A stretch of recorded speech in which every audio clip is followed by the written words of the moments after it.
going, and we're live. Actually, it's kind of funny. We were just all blathering about 80s TV, and we were trying. Keith and I were trying to do our best. What was Max from Heart to Heart? We were trying to do our best impersonation of me. I'm Max. Yeah, this is Mrs. H. She's gorgeous. But anyway, so and then we're talking about 80s TV and how great it was, and then we're talking about Riptide. Which, like, if you go back and watch Riptide, it's hilarious because that was like they, the cool thing about Riptide was, remember there was like, for whatever reason, they had that sailboat, right? That they solved mysteries from that sailboat, and of course they were Vietnam vets because everybody was a Vietnam vet in the 80s. But remember there was that other boat that had all the girls on it, right? Remember? Never watched it, so I never watched. Oh, really? Oh yeah, because I remember, and it was there was like some other boat, and I forget what it was, and they were all off limits or whatever. I forget how that worked. But then they had the nerd, the nerd part of Riptide. And he had the robot that would help them solve crimes, because that was feasible back then in the 80s. We had robots that were able to do things that robots today can't even do. But regardless, that's right. So, and Anthony, you were saying something about what show or whatever were you? So there was a show that was on. I think it was on for one season, and I absolutely loved this show, and they canceled it and pissed me off. Manimal. No, because Manimal was a thing. All right, no. So this show starred Patrick Swayze. Wait, let me think. And Tracy Scoggins. Okay, Scoggins. I know the name. I can't see the person. And Kurtwood Smith. Oh, I can't. No. It's nothing. It's not ringing a bell for me. So it was only on for 6 episodes. It made it through. This is called The Renegades. Oh, I never saw it. All right. So the premise of the show was they went and took all of these leaders of all of these gangs and made a crime fighting unit out of them. That's awesome. So Patrick Swayze was Bandit. He was like the head of the gang of the gangs. But it was good. I liked that show so much, and it was like they got rid of it. Brian Tochi was in it. You know Brian Tochi? I know the name. Yeah. He was like in a lot of those 80s movies. He was like the token Asian guy in a lot of those movies. Yep. I know exactly what you're talking about. So he was Dragon. He was the leader of the of course he Asian was. gang. There was a guy called Gaucho, and another guy called Eagle. And then the funniest thing was Tracy Scoggins was like the leader of this girl gang, and her name was Tracy. So I always love when they name the person their actual name, because so they don't have to remember it or something like that. I mean, that's what I always get the feeling of, right? So get this, right? So of course I always check on those, like, where are they now type of things. So I went back in and I pulled up Riptide, which I'm going to read some of the stuff about Riptide really quick. But one of the two guys, Cody Allen and Nick Ryder, were the two guys. Like, just what great names, right? Harry King and Joe Penny. Yeah, but Perry King played Cody Allen. Perry King was like, and this is fairly recent. I mean, it's over 10 years ago. But remember that basically weather porn movie, the Day After Tomorrow, that was going to cause everything to change and screw up. Perry King played the president in that movie. And I can picture him because I've watched that movie. Like, it's a good background noise or whatever. So what was the first thing you remember ever seeing Perry King in? Well, that'd be Riptide. I mean, I'm sure he was in other stuff, but I just, that's just, that was part of my thing. You know what he's in? He's in Lords of Flatbush. Oh, really? Yeah. I haven't heard Perry King in forever. He's in Lords of Flatbush with Stallone and Winkler. Oh, no way. I had to look up Brian Tochi. Here's what Perry King he was in. The movies he was in are Slaughterhouse-5, Possession of Joel Delaney, Lords of Flatbush. There you go. The Wild Party, Mandingo, Lipstick, Andy Warhol's Bad, The Choir Boys, Different Story, Search and Destroy, Class of 1984, Clairvoyant, The Greatest Adventure, Stories from the Bible, Switch, and then The Day After Tomorrow. And then he was in a ton of TV shows, lots of like one episode appearances and things like that. Like he was, he had like a little run on Spin City back in the early 2000s. That was pretty cool. So anyway, yeah. So there you go. But here, Riptide. Cody Allen and Nick Ryder are two former Army buddies who decide to open up the Pier 56 Detective Agency. Realizing that computers and technology play a major role in many investigations, they recruit the help of Murray Bozinski, a brilliant but nerdy scientist and computer hacker whom they met while serving in the military. And of course they had a helicopter. It's like the men have several tools in their fight against crime and injustice. These included Murray's robot, the Robaz, and Nick's aging Sikorsky S-58T helicopter, the Screaming Mimi. Ooh, and Cody's speedboat, the Ebb Tide. He also owns a classic red Chevrolet Corvette. And in early episodes, Cody drives an orange Woody station wagon, which is later replaced by a four-wheel custom GMC Jimmy. Nice. Yes, there it is. Sorry, I'm going to have to go back in radio voice. During the first few episodes, Mama Joe is the crusty skipper of the Barefoot Contessa. Barefoot Contessa. I thought of it when you said what's the name of the boat with all the chicks on it. A tourist boat with an all-female crew. Oh my. Yeah. So I couldn't pull who Brian Toshi was when Anthony was talking about it, but it's Takashi from Revenge of the Nerds. Yeah. And the guy that got hooked up with the lady sergeant in the Police Academy films when they were back in training. So that's how I remember him, is from Police Academy 3 and the Revenge of the Nerds series. That's awesome. Yeah, but the funny thing is, back then he was like really, really skinny. Yeah. And like ripped. So I'm looking at his IMDb a little bit because it makes me laugh. And so here he is in a movie as, quote, Asian guy. And I'm like, really? Asian boy is your credit? But yep, that's his credit. He was in Fight Club, uncredited. It's kind of funny. He's been a little bit of everything. Good for him. So there you go. Just fun stuff. Bad 80s TV, but I remember most of it very fondly. Like LA Law, that was another good one. Was that 80s or 90s? That was 90s. I'm sorry. It was 80s. It was 80s? Late 80s, I think, because Corbin Burnson was at the end of his career when he did Major League, I think, which was early 90s. Yep. Well, Burnson was in Psych, which was a pretty good show and had a good run. Well, I mean, around that. LA Law ran from 86 to 94. Oh, well, there you go. I really like LA Law. It was a great show. I enjoyed LA Law. Remember when they threw the one lady down the elevator? No. Yes.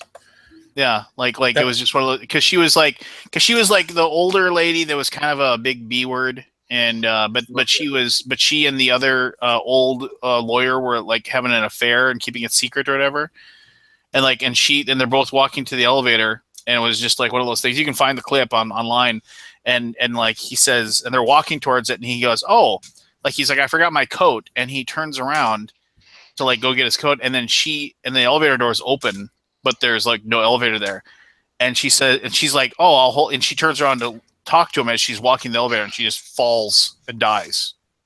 It was just like completely unexpected. It was just like, click, just like, oh, and there we just killed off this like total mainstay character on the show and got rid of her.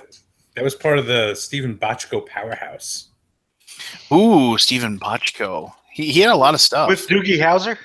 Yeah, Hill Street Blues, Doogie Howser, NYPD Blue. What was the music for Doogie Howser again?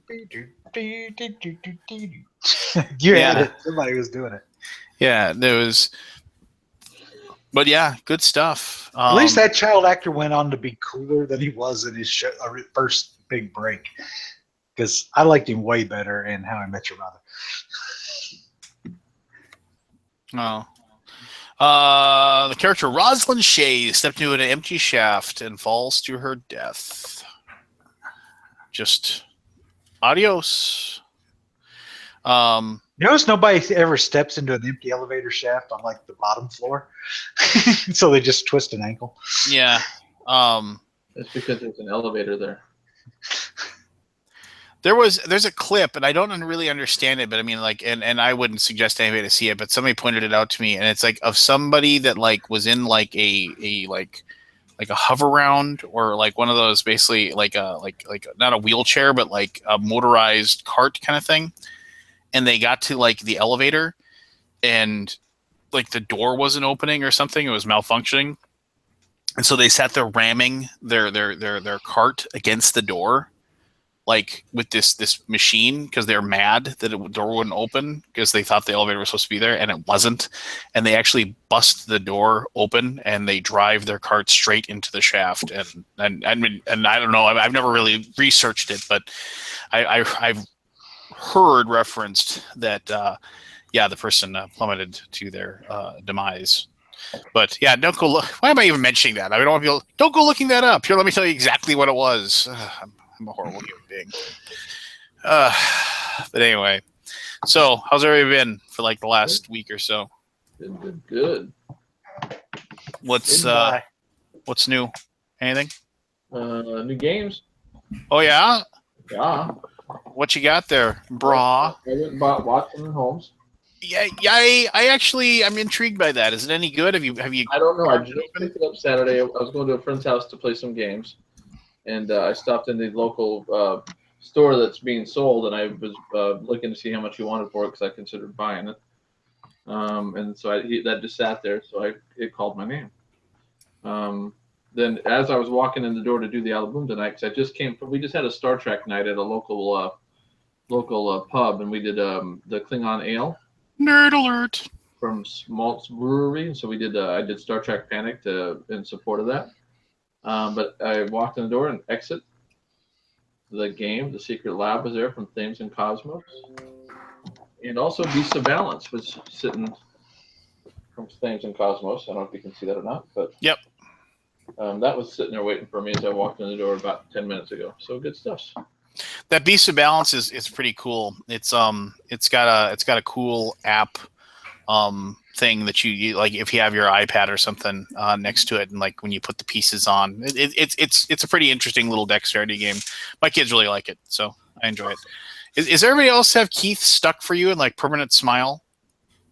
Yes. Maybe he's just really happy. Yeah, I was just like, I can't tell if he's like. Evan! Look at it, it's Berkey. Yeah, it is Berkey. Berkey and I stuck, or is it just the fact that I'm not moving? You're like if you were like stuck in a catatonic smile, like I don't know. I'm just sitting here grinning, reading. Like you're Inspector Lestrade in the first Police Academy trying to give your speech right now. Or you're like the mannequin. If you caught my reference. Nobody caught my reference? I don't know. I got it. Okay, thank you. I got it. There's someone under the podium. Yes. Eric Lestrade. Eric Lestrade, yes. You said Inspector Commandant Lestrade. Commandant Lestrade, or whatever his name is, yeah. Yes. And many fun young men. And they will graduate from. Yeah, I love that. And then the fact that he looks back and what's Mahoney crawls out. Mahoney crawls out of it instead. Oh, all right. I gotta say, I played Great Western Trail for the first time on Saturday. Yeah. Welcome to 2016. Yeah. Did you like my it? game of the year. I love it. It's Kalis is my favorite game, and that to me is like a Kalis Light. Ugh. Oh, sorry. You said Kalis is your favorite game. we fell asleep.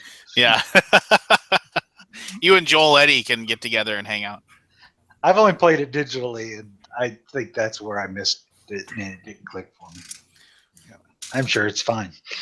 I played it for the first time like last year. I really liked it. I'm like, oh, I'm going to get a copy. So I wanted to have like all of the quote-unquote classics. Got a copy, sat here, and then I got rid of it. But I like Great Western Trail as well. I think it's a neat game. So, Berkey, how you been, buddy? Berkey, what's up? Hey, how you guys doing? I'm doing well. Am I echoing? No, you're cool. You're good. Awesome. All right. So you know what? I was telling Keith I have several grievances to air. So I want to skip right ahead to airing of grievances if nobody has any big problems. Let's just jump right into complaining. Yeah. So all right. So they canceled Renegades. That's my grievance. You know what? 1983. You know what show I really liked that they canceled was that It's Your Move with Jason Bateman. That was a really good show. That was a really good show, like a ridiculously good show. And I remember there was like the 2-part episode of like, when his mom finally catches him, like realizes that he's like has all the scams, and then it was to be continued next episode. Here's the deal. So like this is before DVRs and YouTubes and all those things like that, obviously. So the next week it was preempted where we lived because of I don't remember what it was. So it didn't air. And so then the next episode came out and it was like it was nothing. So we had no idea, like, and they didn't so nobody knew how it worked out. Like basically like you just never we didn't get to find out what the second part of that one was until like much later when it like, you know, got into syndication or whatever, you know, it was on WGN or whatever. But yeah, very much. I like that one. I like that one very much. That had Jason Bateman and I and then the Karen Kay was his mother. And then what's his face? The guy that was the husband. David Garrison. David Garrison played the Steve Rhodes on Married with Children. Yeah. You know who else was on it? Ernie Isabella. I just remember the one where Listen, Timon. I just remember the one where he said like when like the Steve or whatever his name is, the boyfriend thinks he gets one over on Jason, and he's just like because he buys his mom like a really nice expensive like necklace or something. And he's like, how'd you get the money to afford that? He's like, oh, I got a job offer, you know, finally. And like, he's just like, oh, and he's just like, yeah, but that isn't the reason why. Cause I know you lied or whatever. And he's like, what do you mean? Because he had that Jason had that buddy of his that was his like Eli wasn't his name. I think so. Yeah. And he said, well, next time you have somebody send a job offer, don't have them, you know, say, we think your abilities are very speckle, you know, because there was a misprint or whatever. And he's like, well, that isn't then how it is. Well, it just so happens I got another job offer actually. And that one's going to start. And then Jason Bateman says on Friday. And he's got a big smile on his face because he actually sent him 2 job offers and they got him with the second one. I don't know why I remember that. I just think it was funny. Anyway, on my grievances. So every day I take I drive my kids to school in the morning, and it never fails. I mean, everybody seems to feel like, you know, even though these people have been taking their kids to this school, you know, every day for the entire year, most likely multiple years since the kids go to the same school, like they, for whatever reason, like there's very structured arrows of where you're supposed to turn in, where you're supposed to turn, how you're supposed to get there, the whole 9 yards, right? But there's always these jackasses who think that they've got it beat, right? Who want to like tear in between like parked cars and try to like scam and get their kids dropped off first because they're running late for work or whatever reason. Who knows what the reason is why. But regardless, so when I get there, I realize that like pulling up to the school and letting your kids out, it can be tough, right? You get there, you're dropping them off, you know, like and you don't want them to cross the street or anything like that. But once you get parked, because all these other yahoos just want to drop their kids off and like, you know, take off driving, like I always drive really slow and like let people in, you know, so they can get out, they can get going and what have you. I never get thank you waves. Never. Whenever anybody else does it for me, I always make sure I roll down my window, I stick my hand out, I like I look back, thank you. It's just a little gesture. North Dakota nod. I never get a thank you wave. It's just like they expect me to do it now or something. Oh, here comes the beat up Ford Explorer. He'll let everybody go through, right? Never get a thank you. Never, not a once, not a wave. What? Just it takes 5 seconds. Just you don't even have to stick your hand out the window. Just stick your hand up and go like this. That's all I'm asking. I just don't get it, and it. I don't know why it drives me so crazy. It just does. And the other thing that drives me crazy about driving at school is there is a crosswalk. There is a thing that has big, giant, bright orange stripes, and it's right next to the sidewalk where like the sidewalk actually angles down. So it's like if you were in a wheelchair or had to push something with a cart or wheels, you could just go up this little tiny incline. You'd be fine. And basically, don't park here. So my son goes to a different school than my daughter. So I pick up my son first. And then the other school is like a minute drive away from that school. So it's really, really simple. So I leave there, I drive over, and because I'm not there early, I don't get a spot to park alongside the sidewalk. So usually what I do is I find just a parking spot that's in the first row and I back into it, so that I can and so then when my daughter comes out, she can come to the car, she can get in, we just pull out and we drive away. Because going in reverse, it'll be tough. But anyway, that's what I do every single time. It never frickin' fails. School it's out at 2:40.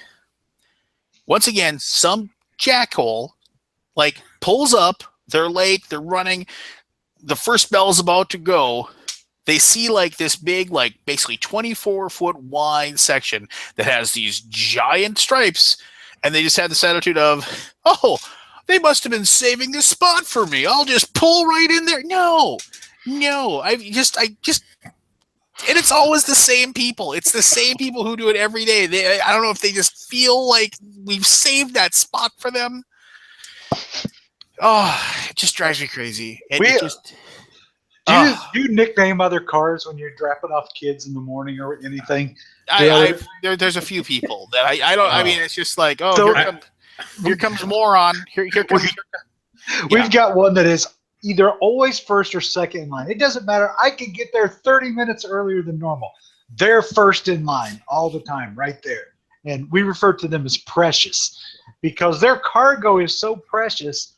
The way it pulls up is there's like a whole section where you can let kids out, right?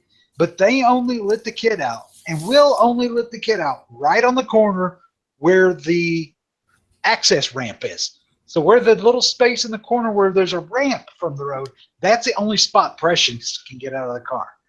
And so that's the only place she'll let that child out of that car is right in that corner. If she could be in the spot right before it, 5 feet away from that ramp, won't let out, will hold everybody up so she can pull up 5 feet to let the kid out right there. And has been doing it for a full year. Drives me nuts. Like I said, maybe it shouldn't drive me crazy, but it just does. I don't know why. No, so I have, when you leave in the morning, like to go to work, you either have to like figure out when the garbage trucks are coming by or the school bus, so you can avoid it. Like I know if I leave at a certain time, I'm going to catch the school bus, so I might as well just wait 10 more minutes, and rather than sitting in my car, just go. But so between those two, I have it pretty well timed out. But then I have obstacle number 3, which we call Frenchie. So Frenchie is a woman in probably her early 60s who drives this big white Lincoln. I love her already. At whatever half the speed limit is. And it literally I'll be going to work and I see everybody's going slow and I'm like, oh, it must be an accident. And then I get a little closer and I'm like, oh God, it's Frenchie. And I always get stuck behind her. Like, you ever get stuck behind someone who's going slow and like everybody else is in the passing lane and no one's letting you in? They're just laughing at you like, you got stuck behind Frenchie, you idiot. And I just like want this woman to like break a hip or something. Just not be able to drive. Because literally, once you get past her, she's literally all dolled up every single day. Like her hairstyle should have gotten canceled in the 80s. Like, it's just high and hairsprayed and out and like long eyelashes. And she's not a drag queen. She is an actual woman. But literally, she drives so freaking slow. And not even like, she's not on the phone or anything. She's just like, I don't need to be anywhere in a hurry. I don't care that it's rush hour. I'm just going to go how I'm going to go. And it just, oh God. I get to work sometimes late and I'm like, I'm sorry, I got Frenchie. And my manager like knows what I'm talking about. Nice. Well, I'm glad I'm not the only one. I'm glad other people have issues or whatever. All right. So, all right, here is my second grievance. And once again, I apologize for the amount of these. So this has nothing at all to do with the people, like with Kickstarter, like the people backing Taste Minstrel Games or any of the things that we've done. What the heck? That's my dryer. Hold on. What? Take your personal pal out of your pocket already. Wow. Wow. I love that. Nancy, just shaving. Go on. Go on. He was just waxing. Yes. Yeah. No. I'll be here for 2 weeks. But I don't think people understand sometimes like the purpose of stretch goals, right?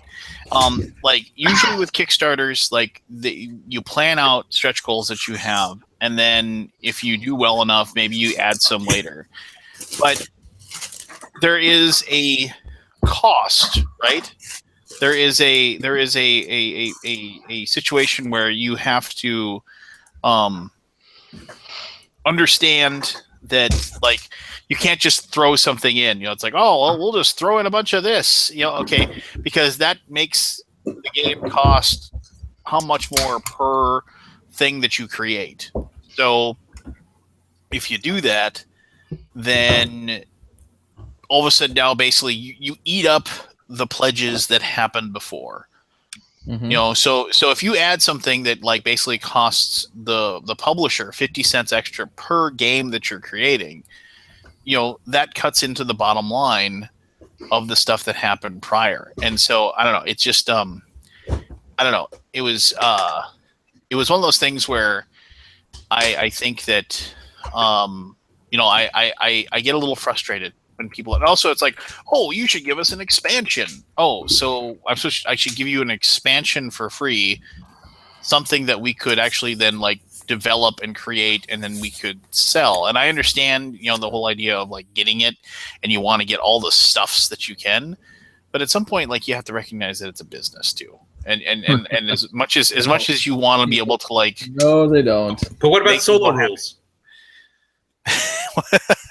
Well, like for Flow of History, you can't have solo. How about a 6-player expansion? Because me and my friends have to all play together at the same time. We can't split up. I want minis. Yeah, I want more minis. Can we have more minis in this card game that you're making?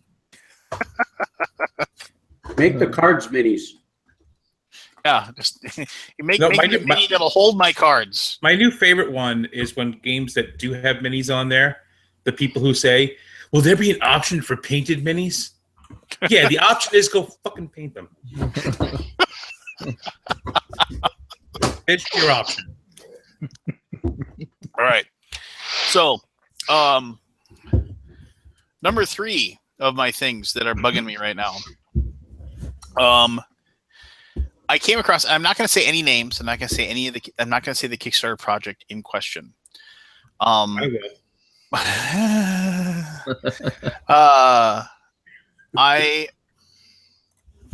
came across a post on Facebook. Came across a posting on Facebook that basically somebody bemoaning that their Kickstarter, which had just recently gone live, hadn't funded yet. And I saw that. And so I'm not questioning it. I'm not, but I have a huge problem with like this weird, like, what do you expect kind of thing. Like, I mean, it's just like, there's at any given time, there's over 100 live tabletop things going on Kickstarter at any given time. May is a horrible time to have a Kickstarter with almost zero advertising.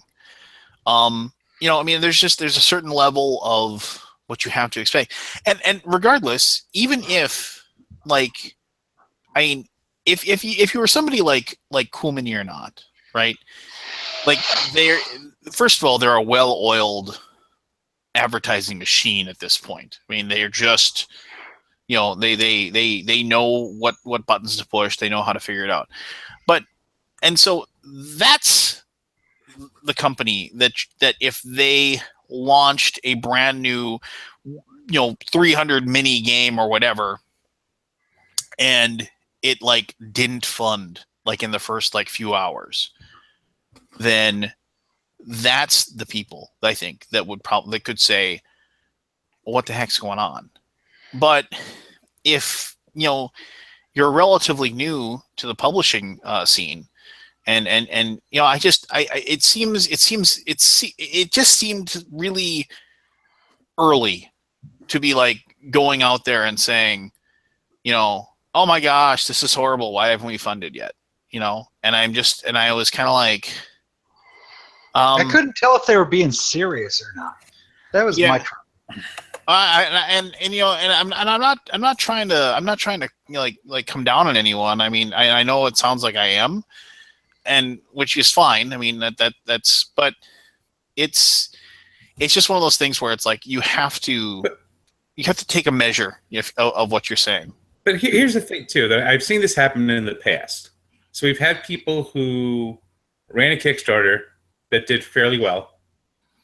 They come up with another project. It does fairly well. I mean, not phenomenal, just fairly well. Then they just put their next one on there, and they expect that they're at least gonna, you know, all those people are gonna come running back for every single game that they put out. I mean, I've backed several like Cool Mini or not projects. I don't back them all. I don't back all the Tasty Minstrel products. What? You know, I back the ones that I know that I'm going to play. Yeah. You know, I'm not going to back it because I can't back all my friends. If I did, I wouldn't have any money. Oh, come on. You don't have that many friends. Quit bragging. But it's like they just think it's a natural thing. Oh, I put something on Kickstarter, it's going to fund. And then when it doesn't, then all of a sudden it's like, oh, well, is there something wrong? Yeah, you know, I don't know. There was one project that it's on. I don't know if it's still on Kickstarter now or it just ended on Kickstarter. I don't know. But the guy literally did all this stuff ahead of time. Like he was like over pitching the game on social media, but like not to only the people like who saw him.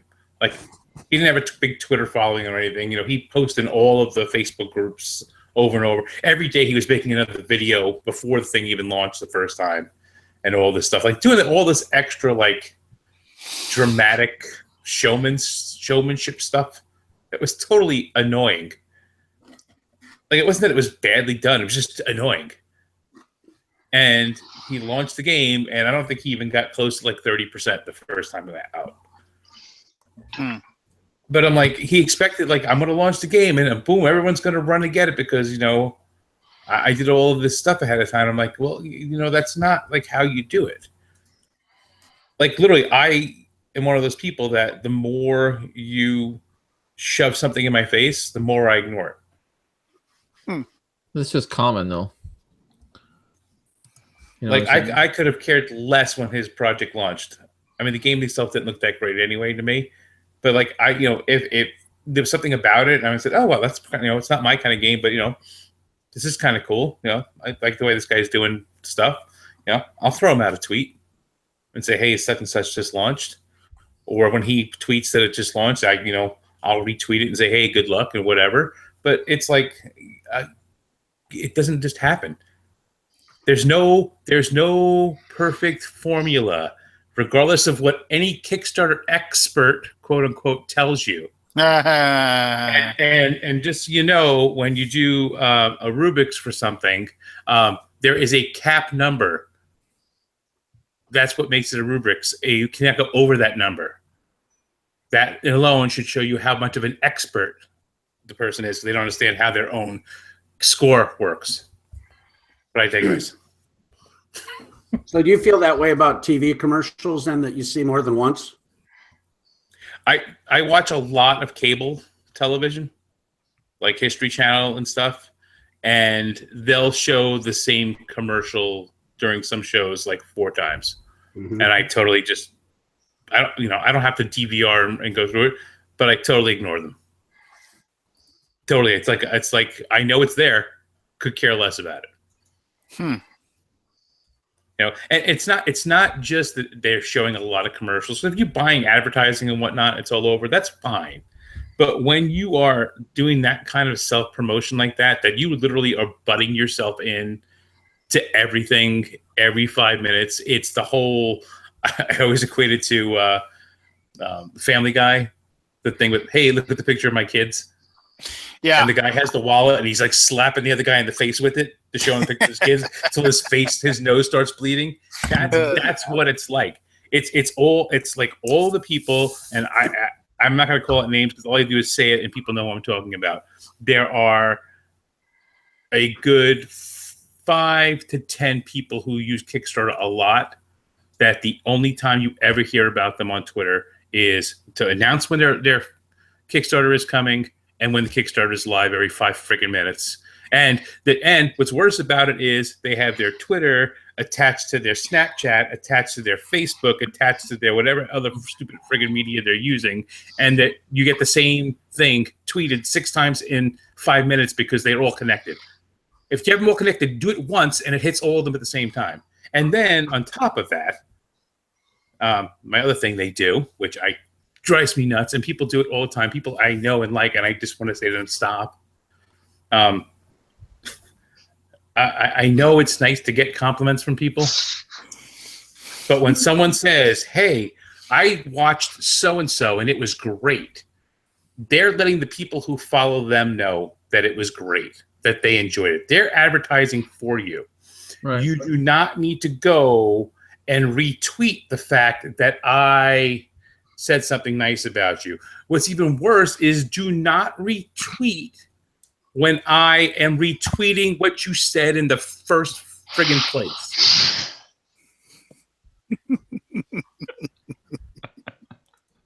I'm like, literally, it's like, are you that friggin' narcissist? And I know they're not, some of these people, because I do know them. But there's other people I know. Anthony, I would agree with the second part there, where they don't need to retweet your retweet. But if somebody says something nice about you, that's a quote. That's validation. They should retweet that. They don't need to retweet it 100 times. They don't need to retweet it, 10 times in a day. But if somebody says a nice quote about it, not only should they copy and paste it and put it on their website or whatever, but they should retweet that. You want to copy and paste it and put it on your website, that's fine. But it's a retweet. It's like saying, "Hey, oh my God, David said something nice about me. Look, you said something nice about me." But that's what you want. That's what you want. Always want that. That's marketing 101. You always want people saying something nice about you. Yes, but I already have my audience. I want you to say something nice about me to your audience, and then maybe someone from your audience says something to their audience. When they retweet your stuff, maybe people have discovered you because they didn't know about you before. That's the same thing. All right, we'll agree to disagree. Yes, we will. All right. Well, I've gotten done with that one. All right, that's good. That's one grievance.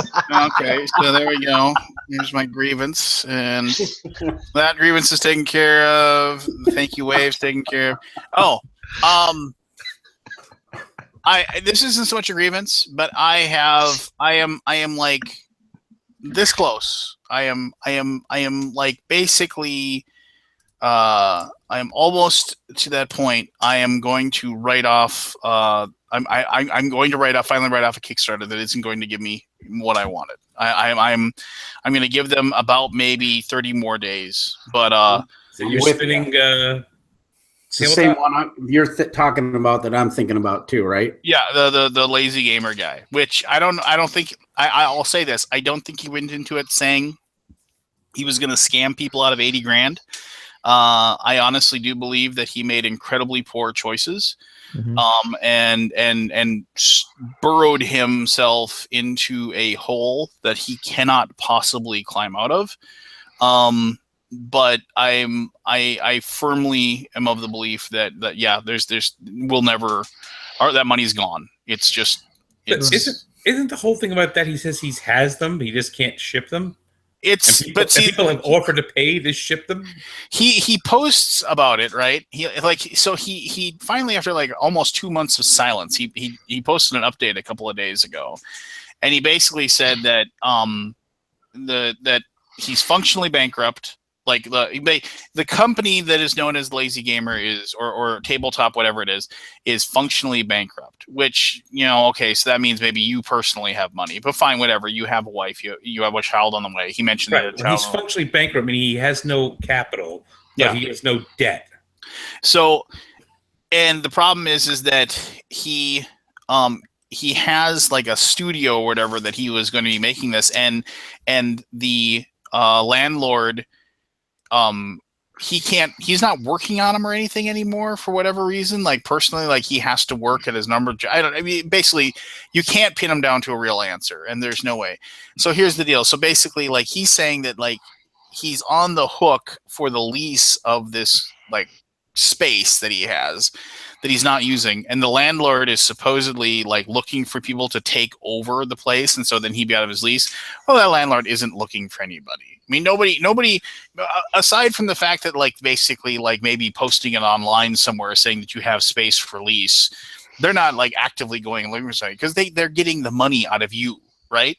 So the bottom line is that like he feels like he's going to have to go through bankruptcy court because the guy's going to just take him to court because he's not paying him any money, and ultimately I think he just doesn't have the stuff. I think that if he was financially destitute, and I don't want to think ill of the man, but because of the fact that people have just point blank asked him questions looking for distinct answers and he just fails to answer them over and over again, it's just like he just doesn't have the stuff. Whatever money he sunk into it, like he just doesn't have the stuff for the tables. He posted pictures of when he moved everything from the warehouse to his basement, and he posted pictures of the metal that's already been pre-drilled. He posted pictures of the plywood that's been routed, and the swivels that came in with the rubber bases.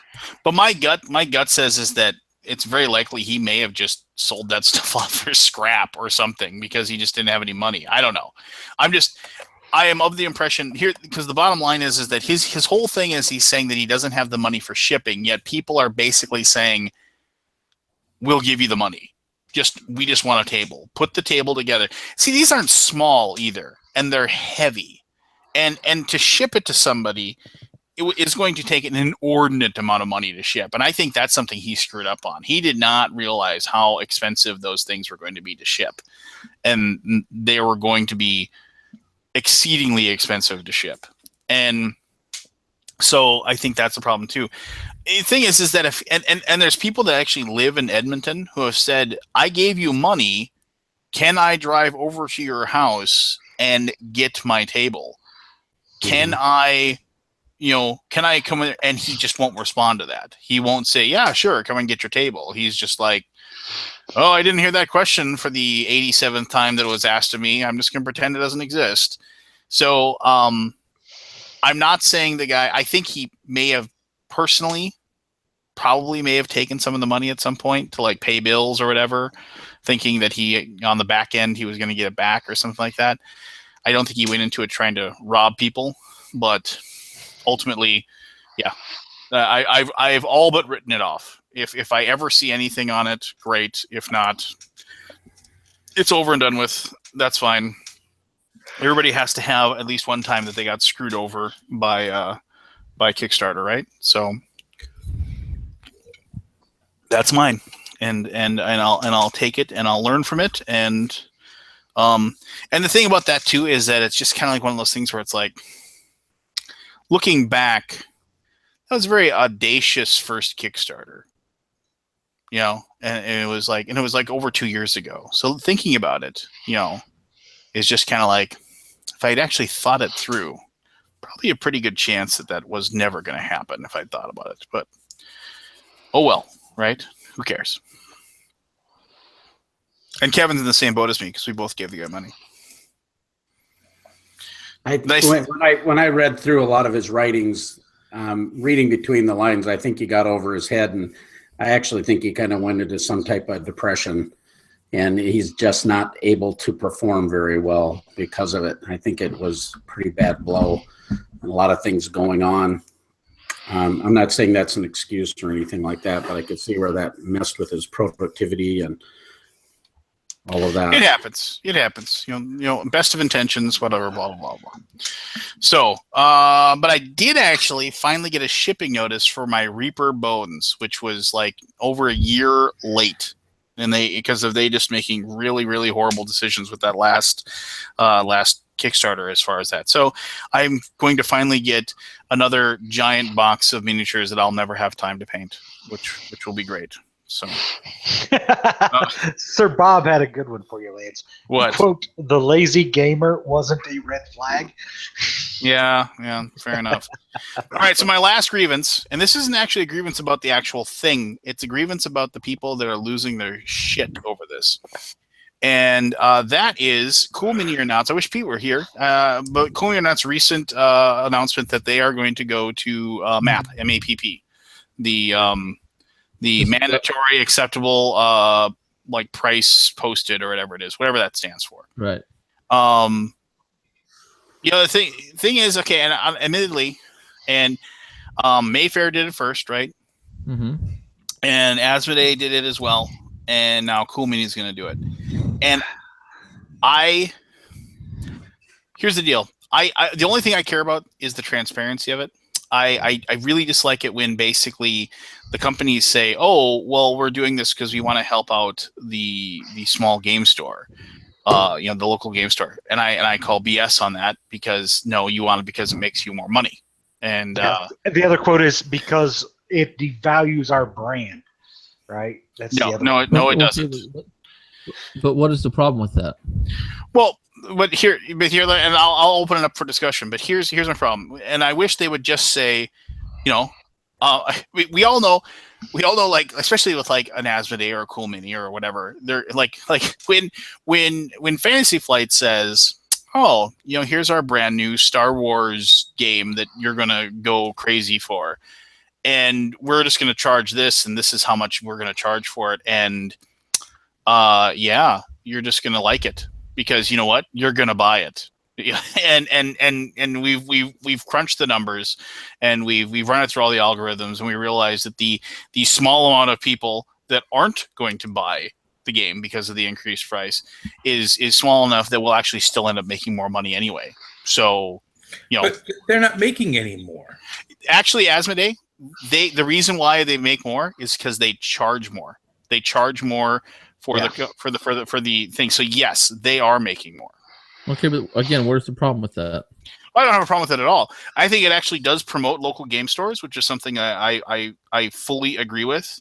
I have a local game store that's really good, and he loves it because basically now people will come to him instead, and it promotes crowdfunding. And I think and working for a company that uses crowdfunding, anything that pushes more people towards Kickstarter and checking out Kickstarter projects, I'm all in favor for, especially with Cool Mini or Not. I mean, the whole thing with that is like, oh, do I back this for $100 or do I get it later for $60? But the thing about it is, I was looking at some of the forums, people talking about it, and this one, as opposed to the Asmodee one, they're looking at it differently because they're getting, they're not really getting a benefit on their end. Yeah, they will because they'll have more people back on Kickstarter. No, not Cool Mini. The local game stores. It doesn't help the game stores at all. Because a lot of them were talking about the fact that even now, they can't sell things like Blood Rage in the store. Because they can't get $100 for it in the store. Even if it's only $80 online, because the people want all the other stuff with it. So they're buying it on the secondary market to get the stuff from the Kickstarter. Well, that is a problem. But the issue between the retailer and the publisher isn't the problem. It's the retailer and the distributor. The retailer buys it from the distributor, whatever their markup is. If somebody really wanted to help the retailer, they would give them a greater margin. But they're not doing it to help the retailer. Right. Well, it has nothing. I would say they're not totally. I mean, I think if this doesn't help the retailer. Retailer can't sell it on sale too much online, you do give the retailer a better shot at selling a game versus Amazon. Is it going to work? Maybe, maybe not. Amazon's a horrible place to buy. But wait, okay. So let's go back to your basic answer that we had last week. Is why would you leave money on the table? Why would you not sell 1 million copies to Amazon and Target and Walmart and make it up in the volume than worrying about Joe Schmo local game store? Who's comment? Last week we were talking about something else. You said, why would you leave money on the table? I don't know what you're talking about. Well, I don't know what we were talking about, but you're why would you leave money on the table? Oh, I was talking about. Okay, well, first of all, I just launched a whole platform to help the local game store, where I just took it in the ass at charging a quarter of my normal rate to be able to help them. So my whole platform is about the local game store, but I don't believe in leaving money on the table. But if you're going to help the local game store, you have to find out where the damage is really done, and the damage is they don't have enough margin to be able to discount to compete with online retailers. So you would have to address that problem. Doing an MAPP may help in the sense that maybe Amazon can't discount 30 or 40%. Maybe they can do it no more than 20 or 15. And if the store decides to do that, they can compete, but they're never going to match the volume, so it doesn't really work for them. So you have to address that issue, and that I think that's where a lot of people's gripes are. However, I also think that no matter what you do, most of the general people that are griping are just bitchy, and they aren't buying from your FLGS anyway. Well, I have a lot of thoughts on that because, for one, I don't have an FLGS, so this does nothing but hurts me. Right. In the end, it hits me. But one thing people aren't realizing: Cool Mini or CMON, whatever you want to call them, have actually had a map in place for a long time. If you look, they are at 20% off, not 33% off like everybody else online already, which is what this map's going to. It's going to not less than 80%. So it's actually not new. It's just new terms being released for their new map. But in the end, it's the same thing. They also just dissolved a relationship with a distributor or something, so that might be why this is coming out now. Right. They killed the thing with Ankama on distributing the Crossmaster stuff. But I also think that people forget how incredibly expensive it is to run a business and all the things that go into that. And they all think, well, they're just raping us blind, but they're not the ones paying sales tax. They're not the ones paying for benefits. They're not the ones paying all these extreme things that go into running a business, and they truly don't understand the cost. So we all have to keep that in mind as well. But in the end, from my standpoint, what I dislike about it is I look at another gaming entertainment venue where you have minimum advertised pricing, and the video game industry's been doing it forever, right? It's all new games are $59.99 or whatever they happen to be, $59.95. There's a nickel difference. Everybody sells it for the exact same price. And you know who that wasn't good for? These small video game stores. There's only one video game store left that's a video game store, and they're doing it because they act as a pawn shop, and they're still struggling to survive because when you go to something and you actually level the playing fields and make everybody charge the same thing, it doesn't help the local store. It helps big box stores. The reason local stores are failing is because everything is downloadable now. You got Steam and all these that's what's killing that. But GameStop and Walmart and Amazon killed off EB and everybody else long ago, before digital. Yeah, I agree with that. Sure. And that's what I mean is when you level that playing field, all you do is give more power to the big boy, and you destroy the ability of the little guy to even try to compete in his own backyard. Even if he can work a deal from a distributor and try to offer cheaper prices, he can't undercut anybody because he's got a minimum price to deal with. It doesn't benefit him at all. And you're still going to go in that store. You're still going to pay sales tax. You don't go to a local game store for money reasons. You go there because they provide a service and you want to have something in hand that time. Right. But I mean, having owned 5 businesses, I see things much, much differently than most of the people bitch. And it's always very interesting to me to watch people who get into the business for the first time and start their own company, and how all of a sudden they have completely different views on how you charge and what you should be getting paid and whatever, because the amount of work and all the stuff that goes into it. It's a whole different world, and most people don't understand that or realize that. And when you're a business, everybody's expecting you to sell everything on sale or dirt cheap, but they're not expecting to go to work and get a discount or take a hit on their paycheck. Right? They're going to go to work and they're going to sit on Facebook all day fucking off and not do their job, but they don't expect to take a hit on their paycheck, but they expect every business to do deep discounts so they can afford whatever their favorite game is.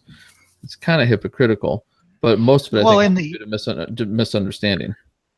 A lot of it, though, having to set a minimum price is going against, the market's going to, what a product is worth is what the market will bear. You can say, my game is worth $50.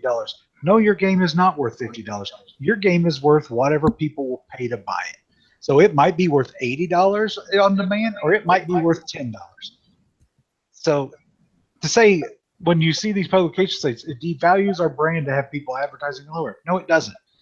People will pay for your game what your game is worth for their point of view. We got a bad echo. I don't have an echo at all.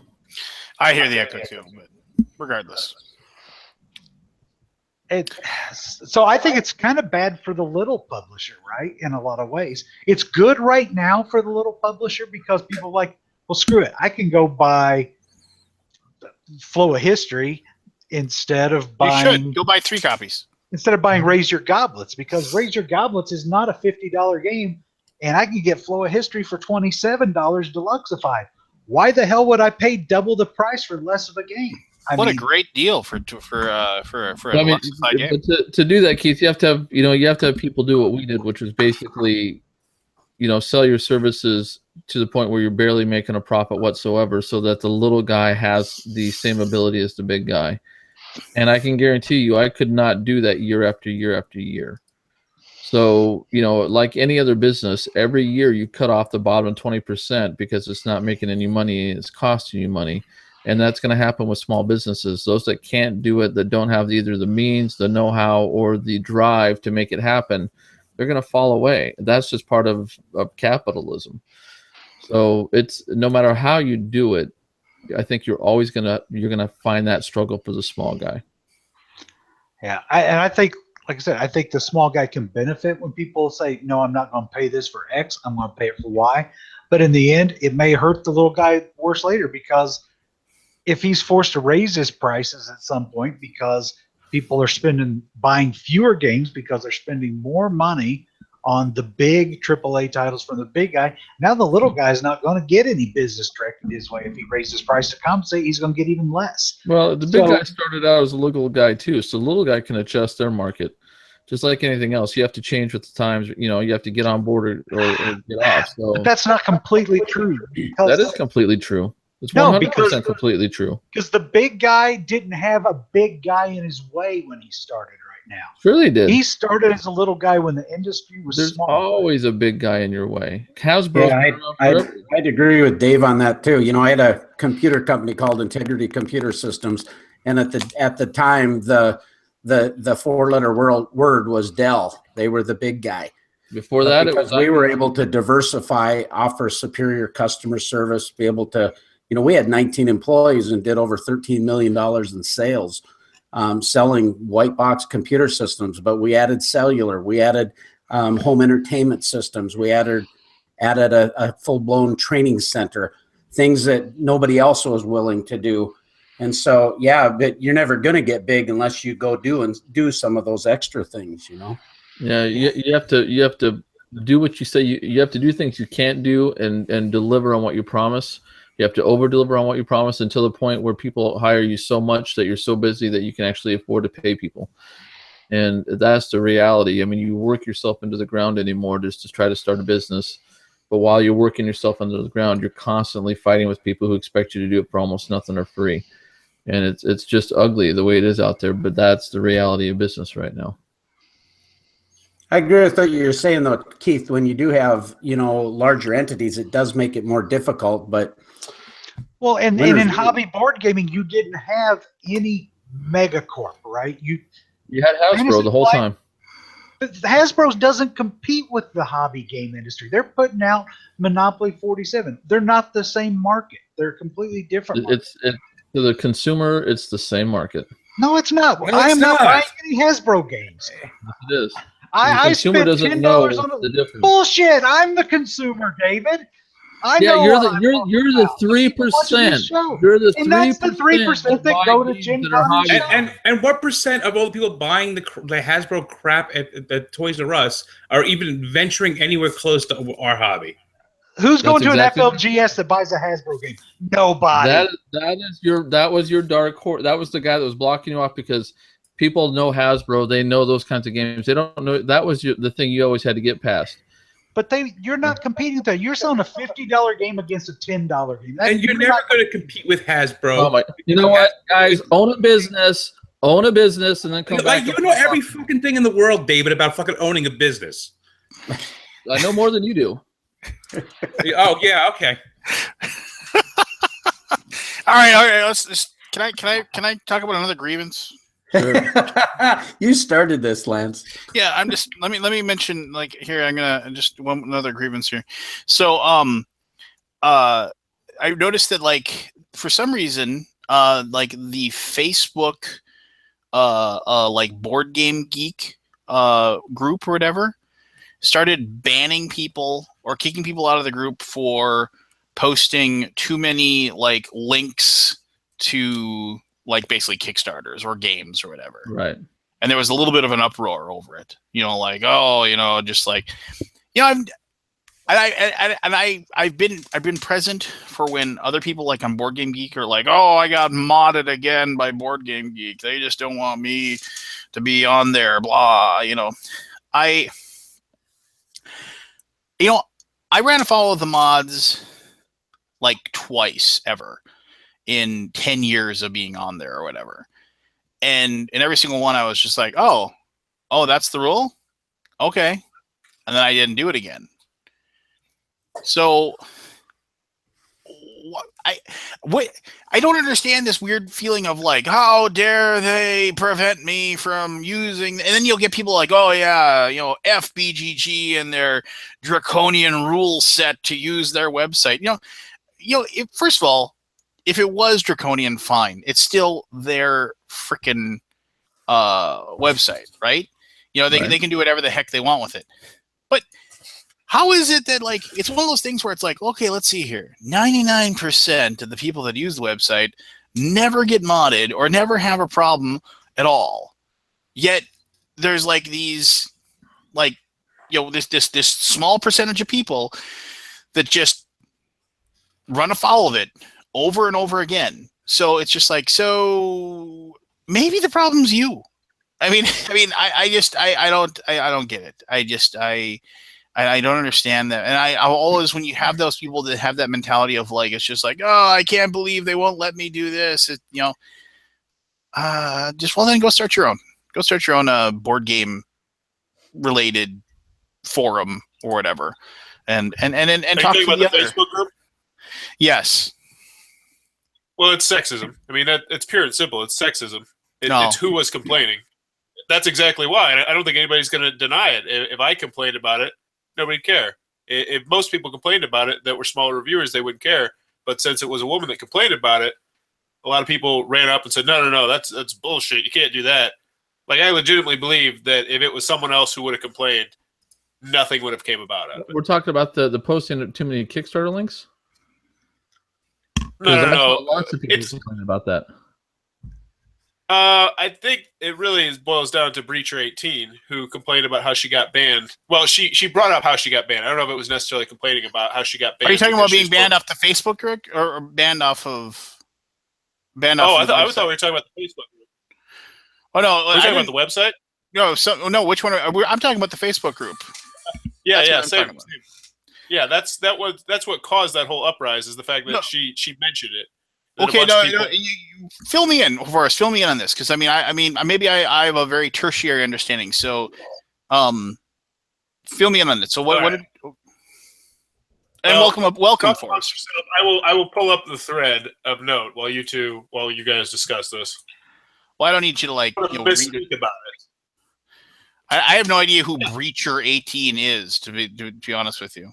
She's she is this girl that she used to. I don't know if she's still doing it, but she started reviewing for the Dice Tower after she'd had her own site for a while. But she does have a reputation for complaining quite often, so I don't know if that had anything to do with it as well. Is that her Facebook? I think name? A lot of Breacher18. Yeah, that's her Facebook name. I never even heard of her.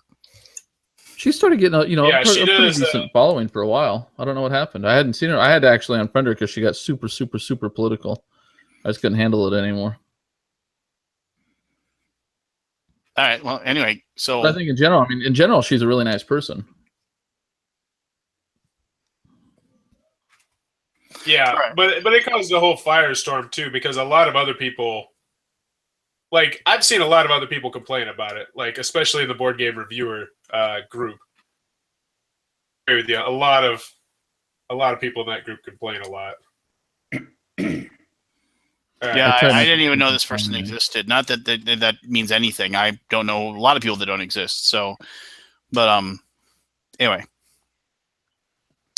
I think it has been since deleted. Oh well, I didn't realize she'd been kicked out of a group at all.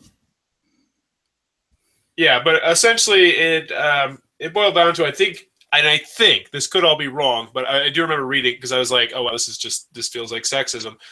She mentioned it. She complained about it. Maybe she complained about it tongue in cheek. I don't want to throw her under the bus for complaining about it. Like it didn't seem like it was whining. But then the thread just blew up. It had like 20 plus responses of people like, oh, that's stupid. They're stupid and blah, blah, blah. And it's the kind of thing where, if it would have been you, David, or me, I doubt anyone would have said anything.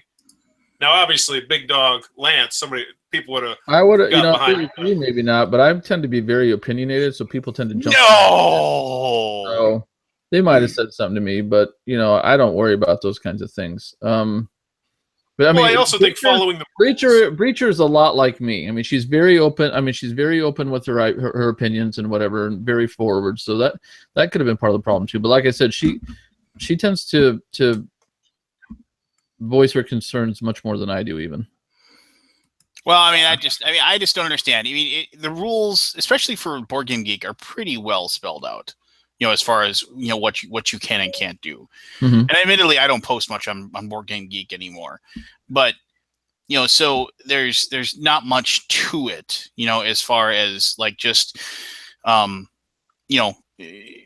keeping yourself out of trouble, and right. It's just like, but also the other thing that I don't like is that it's like, oh well, I got banned off this group for doing this. Yes, that's their right. If that's their group. And you know what? If people were allowed to just spam links, that's what that entire thing would be. Everybody would just go. Well, she got unbanned. Well, and then great, super, awesome. But the thing is that if they just allowed people to go ahead and post whatever they wanted, garbage. Yeah. So I don't know. You just keep your mouth shut and I don't post in those things hardly ever at all anymore, but I don't know. And no matter what group you go to, I know the Google Plus group went through this a while back too, where they started saying if you had a blog, you couldn't post a link to your blog more than once a month. And all kinds of crazy shit because people are so tired of seeing people promote their blogs, and all they wanted to do was basically see pictures of games. So every group's going to have its own little identity, I guess, and flow. You just got to know where you fit in, and hope that it doesn't change over time. But with the influx of reviewers, can you blame anybody? Sorry. I did find the thread. And it was not whiny. It was just been banned from Board Game Geek Facebook group for posting 6 different links to content in the space of a month. And I will agree that their rule is dumb. One ever promoting your stuff. Like, guys, I'll be right back. I think I heard my kid wanting something. But she said that, and then the comments, there was 42 additional comments on her post. Which, yeah, that's a lot. Boris, what was the rule again? I missed it because you broke up a little bit. You may only post one time your own content ever. Like, if you're a reviewer, I guess from what I understand reading it, you can only post about yourself once ever. Wow. In the history of ever. Yeah, which does seem kind of draconian. Yeah, that's ridiculous. What's the point of putting out content then if you can't ever post it anywhere? Yeah, so I don't want to say she was complaining about it. She just simply mentioned it, and then it seems like other people kind of did the work, complained a lot as well. Well, I would say if that's the rule, she most certainly has a valid argument. 6 is a lot, but Well, I mean, like if I post something I feel it's important, I'll go post it in the group one time, and then I probably won't post something of mine in there again for a few weeks. I don't post all that often in those groups, but see, I think that's reasonable. I think like once every 2 weeks, once every month, something like that's more than reasonable. Well, I mean, I wouldn't even care if it was once a week or twice a week, as long as you're not posting the same thing. So if you're putting out like a Kickstarter, yeah, I mean, if you're putting out lots of content, but each thing you're posting is a different piece of content, I don't care how much you post it. But if you're trying to promote the same thing over and over and over, then then I would limit it to once or a week or once every 2 weeks, because you're hoping your fan base helps you take care of that too. Yeah, that's a good point. But I mean, you've got how many different personalities in a group like that, and everybody has a different sense of what is annoying to them and what isn't. So I don't know that anybody can ever win that battle. So I think you do end up with some slightly draconian rules just to make everybody happy and just shut them all up. I don't know. That's why I don't mod a group. It would drive me crazy. See, and I feel like that rule, like, it was mostly designed for what you said, like people coming in every other day and posting their Kickstarter crap. Because I've seen people do that before, like literally every day posting about their Kickstarter on there. Oh, absolutely, yeah. And then they're posting in every group at all the same time instead of varying the time. So then, if you're in that group, or if they're a friend of yours, your own personal feed is constantly, or your notifications are getting nailed, 30 times all at once, several times a day. That can be annoying. I can see that. But what do you do, right? You're trying to create a business. I don't know if there's any easy answers anymore, because you're trying to appease the masses, and that's very, very hard to do. I'm part of the board game group. I think you are too, Dave. And the admins in that group, I don't know if you are, Forrest, but I was started that went right at the very beginning when they just had a couple thousand followers, and now there's over 18,000. But for some reason, that group has just remained friendly. Right. It seems to be much less conflict, much less of over modification, over policing everything. And with the board game group, it does seem like they kind of over police it a little bit. Maybe. I think I'll be honest with you. I think what annoyed me more wasn't so much that, it was the people who would constantly bitch about my Amazon didn't arrive in 2 days. It arrived in 2.5 days, kind of crap. And that's the stuff that would drive me crazy. It's like, God, do you have nothing better to do than complain about, that? But, because I think I get it from a business standpoint. I understand why people are trying to push their product. And when you're on social media and you got all the algorithms, you're not sure who's seeing it and when they're seeing it and all that kind of stuff. And if you don't have a core built up of people who share or automatically back your game, it could be a little frightening, I suppose. I'll agree with you, Kevin, about the friendliness. I definitely sense that, and I wonder if it's partially because like Catan posts and stuff like that in the board game group. I think a lot of those are newer gamers, and I think when you're new into the hobby, it's all just like, oh my gosh, everything's amazing. Like it's just an amazing thing to get into. Whereas once you get into Board Game Geek, I don't know, there's just a lot more arguing, and I don't know. I think it's just a much happier time being in the board game group as opposed to the Board Game Geek group. Yeah, I love, Larry Cruz is the guy who started it, and Brian Wilkett, and a few of the others that I've seen them get involved just very few times where someone's gotten real mean and that kind of thing. And they've just kind of shut it down in a real gentle way, actually, though. It never seems to get real nasty. And that's one thing I really like about the board game group on Facebook. But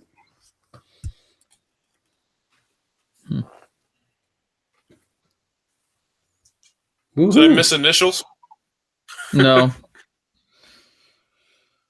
Sweet. You guys play anything good lately? See that Spoil of Wars back there. I want to check that one out. I love Liar's Dice. Well, it's on steroids with that one. That's what I heard. Yeah, it's a lot of fun. We just filmed our Spoils of War board game theater episode with Lance. Came down to our home here a couple weeks back, and we filmed it. I've been editing nonstop here for the last last week and a half. So I got about 40 hours of post-production and almost done. Jesus. Yeah. That's a lot. Way too much, but it's big fun. I just played a new game tonight called Bureau Knots. Just backed on, just got a Kickstarter copy they sent me. Really, really underwhelming. Like it's this exploration game, but it's completely random. It's just... And it's got like this really weird turn system where you can keep taking a longer turn if you have more money. Money is completely random. And so we had like a point where someone's turn would last 10 minutes longer than somebody else's turn just because of randomness. Yeah, I wouldn't recommend it. Bureau Knots. We pulled out a game that has been on my shelf for a while, and we've been starting to go back to some of those old games that we liked, and we pulled out Battle Merchants by Gil Hova and Minion Game. And we had our Fantasy LLC Dwarven coins, those big honking triangle coins. And this game, you're basically selling weapons to orcs and elves and hobgoblins, and you get extra gold when you sell your hammers or swords or axes to the particular faction that you're a part of. And it just has a really neat little back and forth twist and plays over, 4 seasons. And what a fun little game. Podcast. Look at that. We got a little more TMG going on here. Welcome, Daniel. Told me I should pop in, so I did. But I didn't want to interrupt anybody. I didn't even know what was being talked about. So I just wait until Lance gets back and not interrupt him. Okay. As soon as he gets back. We were talking about luxurious beards, Daniel. Okay. I'm trying to know something about. I was reading the rules for what is it, Ars Technica today, Daniel, or yesterday. Okay. Looks like it's a really solid little game. I'm gonna be putting that on the table this weekend and trying to get a review out for you. Awesome. Thanks. Mm-hmm. Which one is that? Ars Technica? Yeah, it's a little anime game, little worker placement game. Oh, yeah. Is that the one? Yeah, with the cards? Yeah, that's a really good one. I enjoyed that one. Yeah. I like that one. I hope you like it too. Sure, I will. I'm really disappointed with the TMG title. Okay. Maybe Bottle Cap. Bottle Cap might have been the one I was going, Maybe. Flip City was mine. Really? The expansion. I still haven't played that one yet. I have it, but I haven't played it yet. Yeah, I need to play it a couple more times and review it. I don't know. I just didn't like, and it was the expansion, so it might. I don't have the first one. I just didn't feel it. That's fine. I think that's the only game of TMG's that I have disliked actively. If we're only gonna have one, That is good, no matter which one it is. Well, yeah, if you're pumping out 15, 20, I mean that's a pretty dang good. See, and I think that's what I love about TMGs. I feel every time I play a game, I feel like they took the amount of time on it that it needed before they put it out. That's awesome. That's a good thing to be known for. So how's that minis game going? Which one? I don't know. We talked about it at Gen Con. You had one poster of it, the post-apocalyptic one. Yeah, that one looked really sweet. Yeah, that one is the one that continually taunts me. Day one of me being hired into TMG, Michael showed me that prototype, and it just sounded juicy then. When I played it, I loved it even more. And so the art is mostly done with that. The art's pretty much done. And then we decided if we were ever going to do a game that had any kind of like traditional type of really neat miniatures, that would be a really great one to do. So we're looking at doing that right now. So we've hired some sculptors, and we're getting minis done. So nice. Yeah, that one's gonna be good. But it disappointed me that we did it a little bit, even though the game's gonna kick ass for it. I still would love to be playing that regularly. But it's cool. When it comes out, I will be super happy with it. We just got Yokohama Deluxeified to the table. That was fantastic. It was kind of funny because it was last year at Origins that actually got to demo that with Lance. Yeah, I remember. I think I hovered over his shoulders for a little bit when y'all were playing. Yeah. We went down to that Kingmakers, that little coffee shop, and Aaron was there. Aaron was there. I love that guy. Hey, Aaron. Daniel, we're getting a lot of questions in the chat about Belfort. Where are we at with that? Oh, we just reauthorized the reprint of that. I don't know exactly when it will hit print, but we're reprinting it, so that's where we're at. Sweet.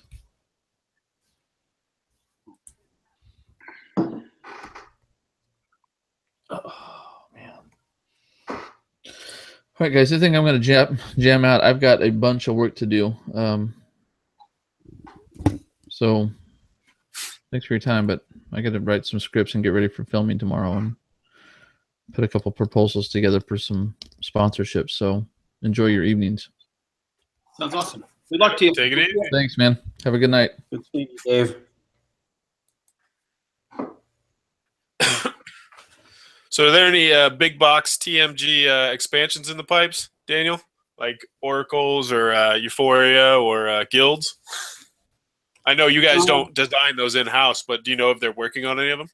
I know that the Eminent Domain one's almost done. Oh, those? Sweet. Yeah. So that's almost done. Other big box ones, there is one being worked on. I don't know if I can talk about it yet, but it's, yeah. Is it for one of the games that I listed? Can you tell us that at least? I can tell you it's not for one of the games you listed. Okay. Which is actually okay, because two of the three were TMG titles. Oh, wait, which one was it? Euphoria. Guilds of London. Oh, I said Orleans. I didn't say. Oh, did I? If I said Euphoria, that was a mistake. Yeah, that's Stonemaier. We're releasing another expansion for Orleans at Origins. So that one's not actively being worked on. That one's done and will be at Origins. Is that Power and Intrigue or is that a different one? You mean Trade and Intrigue? That's probably. Now you've got me. Yes, it's Trade and Intrigue. It is? Yes, and it's awesome. There you go. I'm launching that review pretty soon. Okay. What'd you think about that Intrigue board? I tried it once and I was like, I don't hate it, but I just don't. It feels like it was anti the spirit of the game. Like it's interesting, but it's a totally different game with the Intrigue board. Oh yeah, it's a total ruined friendship game with that Intrigue board. Fun though. I don't dislike it. Into medieval politics, you know. I at some point have to go through both the expansions and just pick out all the stuff I actually am going to keep. And which is all right, right? I do that with the expansion for container. The only part of the expansion that I like on that is is where you can offer other people loans. I don't the gold containers, no thanks. But that one part is like I don't like playing without that one piece in the morning. It's worth the entire expansion just to have that. Yeah, because I never gonna I enjoyed the solo modes in the first expansion, but I'm never gonna play that solo. Yeah, I haven't played the solo mode personally. I'm not a solo gamer. I game because I like people. I like having the interaction. That is paramount to my enjoyment of a game. Yeah. So the one complaint I have about the Trade and Intrigue expansion is my own fault, but I'm complaining to you anyway. Okay. So when I got the first expansion, I somehow managed to get it all into the base box. So I got rid of the expansion box. So when this expansion was coming, I was excited. I was like, all right, fine, I have this expansion box now, and it's not really a box. Sure. It looks like a box from the front. Well, if you get the DLP one that they made, they had it in a regular box. I mean, I guess if you have the first expansion box, you have plenty of room to put this in. I unfortunately do not have that box anymore, so I have all of my. I had to figure out what goes into the Trade and Intrigue box from the whole game. So I got it worked out, but. So you're going to have to backstab some pieces of the expansions and make some trades and fit it all in there? Well, sounds like exactly what you're trying to do. Yeah, once I figure out what's going to stay in the base box, everything else will go into the Trade and Intrigue box just to hold on to it. But there you go. Well, that's one thing I thought was convenient for you. It was one thing I thought was really cool about Gray Fox Games did the expansion for Champions of Midgard. And then one of the stretch goals was a larger box that fit all the new stuff plus the old in updated graphics. So it was actually a whole new box as part of the campaign. I thought that was kind of neat. I like that when the upgraded bigger box has not become a humongous box. So like if you offered I've talked about it before, but GMT did Labyrinth 6 years ago, I think 7 years ago it came out originally, and it came in their 2-inch box. So when they did the reprint this past year, they also had the expansion that was coming out. So what they did was they changed the box to their 3-inch box. So it's the same length and width. It's the depth now that has been changed. So if a company does that, that's cool. When you go from a standard size shape box, regardless of thickness, and turn it into something that's just huge, like the what is it, Queen Games, all of the big box versions. The big box. Then it's like, oh god, what am I gonna do with this? Like they made for Smash Up, they made the big geeky box to hold all the stuff in. And when they announced it and showed pictures of it, I thought it was going to be like the size of the Thunderstone expansion boxes that just had the 2 rows for cards. And like, oh, that's cool. You can get a lot of cards in one of those things. And then it came out, and it's this ridiculous size box. And it's like, okay, I know they're going to keep making Smash Up, but a little bit will be probably about 6 years more before you can fill that box up. So with your Labyrinth example, was it they reprinted the base game to have? So they reprinted the base game, put it in a 3-inch box this time instead of the 2-inch box. And then what they did on top of that was they offered people the 3-inch box. They said, oh, we'll print extra 3-inch boxes if you have the original and you want to store it all together. And it was $10 from their website plus shipping if you wanted to get the upgraded box to fit everything in one box. I got it all into one box, but if you wanted it to have a little extra playroom and not have to Tetris it all in, they did offer that 3-inch box in the aftermarket, which was kind of interesting too. I'll have to look into that. I I don't know that it will go any further than that, but I'll have to look into that. Yeah. So it would be like if you didn't do the Luxified Yokohama. Right, but we would do that size of the box, so it would be that size of the box, I'm right? picking up what you put down.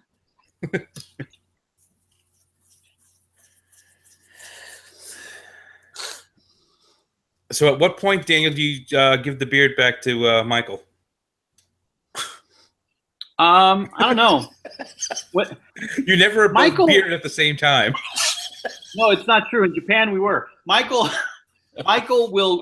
he shaves it just to like emasculate me just a little bit, because he'll let it go for another 2 to 3 weeks, and his beard will be more glorious and magnificent than mine. And then he'll shave it and he'll do it again. And I've been working on this for over a year, and he's just like, yeah, I could have that in 3 weeks. So it's kind of an office joke.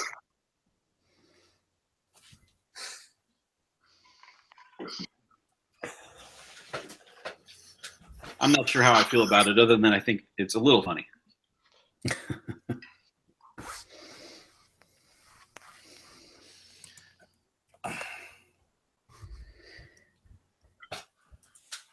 Where did Lance go to? Does he jump off as often? No. Hey, Keith, how's it going?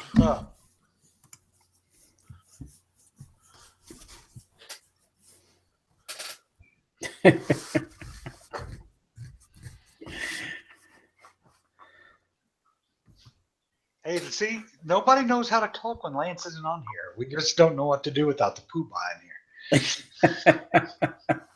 I'm looking at your wall of games. I'm a talker unless I'm given something to talk about.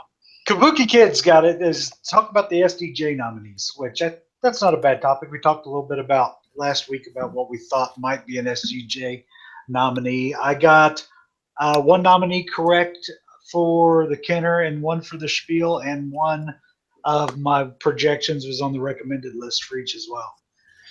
Yeah, you said King Domino, didn't you? Yeah, I said King Domino, which popped on there. And I said Fabled Fruit, which was on the recommended there. And then for the Kenner, which one did I throw out? Terraforming Mars. And then the Pfister game, Great Western Trail, was on the recommended list as well. So Raiders of the North Sea caught me completely by surprise, because that game's 2 or 3 years old, but I guess it just got printed in the past year in German. So now that it's on there, I think that's interesting, because I really like that game. That is a fun worker placement that I like, where, you only have one worker at a time, right? You place a worker, you take back a worker, and you do the 2 actions based on what you play and what you take back. But it's one of my favorite little smaller box worker placement game, because it's not a very big box. If anybody's not seen it, it's only about yay big, right? So it's a little guy. And it's got fantastic artwork. What's his name? Miko or something like that's the artist's name. I can't remember. But he does all of the art for the North Sea trilogy, if you will, and he also does the art for the Valeria series. So that's kind of my dark horse that I'd like to see pull out the Kenner, because small company, it's going to be huge for these guys. And it's a solid little game. I don't think it'll have enough to pull it out, because it is such a small company, et cetera, not a lot of distribution. But who knows? I've seen bigger things happen. I'm guessing Terraforming Mars might get that win this year. Yeah, but if they happen to pull it out, we don't know which the company that's doing it in Germany is not Garpil. It's not the same company, right? Because they've licensed it. So I will bet that if they haven't been contacted already, someone has reached out to the guys at Garpil. Well, they're like New Zealand. Oh yeah. And said, hey, we'll put you in our distribution channel. Right. We'll come along and sign up with you, and we'll co-publish the game now in the U.S. And they have it here. I'm going to look and see who's publishing it in Germany. Yeah, it's the same company that it's publishing one of the other nominees. Yeah, it's Verlag or something. Yeah. Faircroft Fairlock. So Yeah. Never heard of them. So, but good for them. I think the one that might end up winning though might be the Exit series, because those are cheaper versions of the one and done game than Time Stories was. That might let that pull through. I don't know. I've not played them. I don't have an interest in those games at all, and I think it's my current anti-co-op with other people stance that's keeping me away from all escape rooms.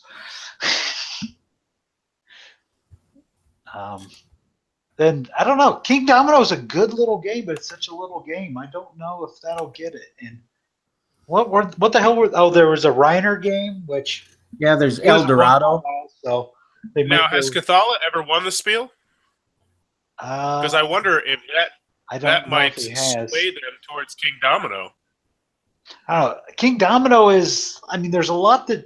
It's a very cool game. You can play it quick, you can learn it quick, but there is some strategy involved in it. So I've played it at BGG last year.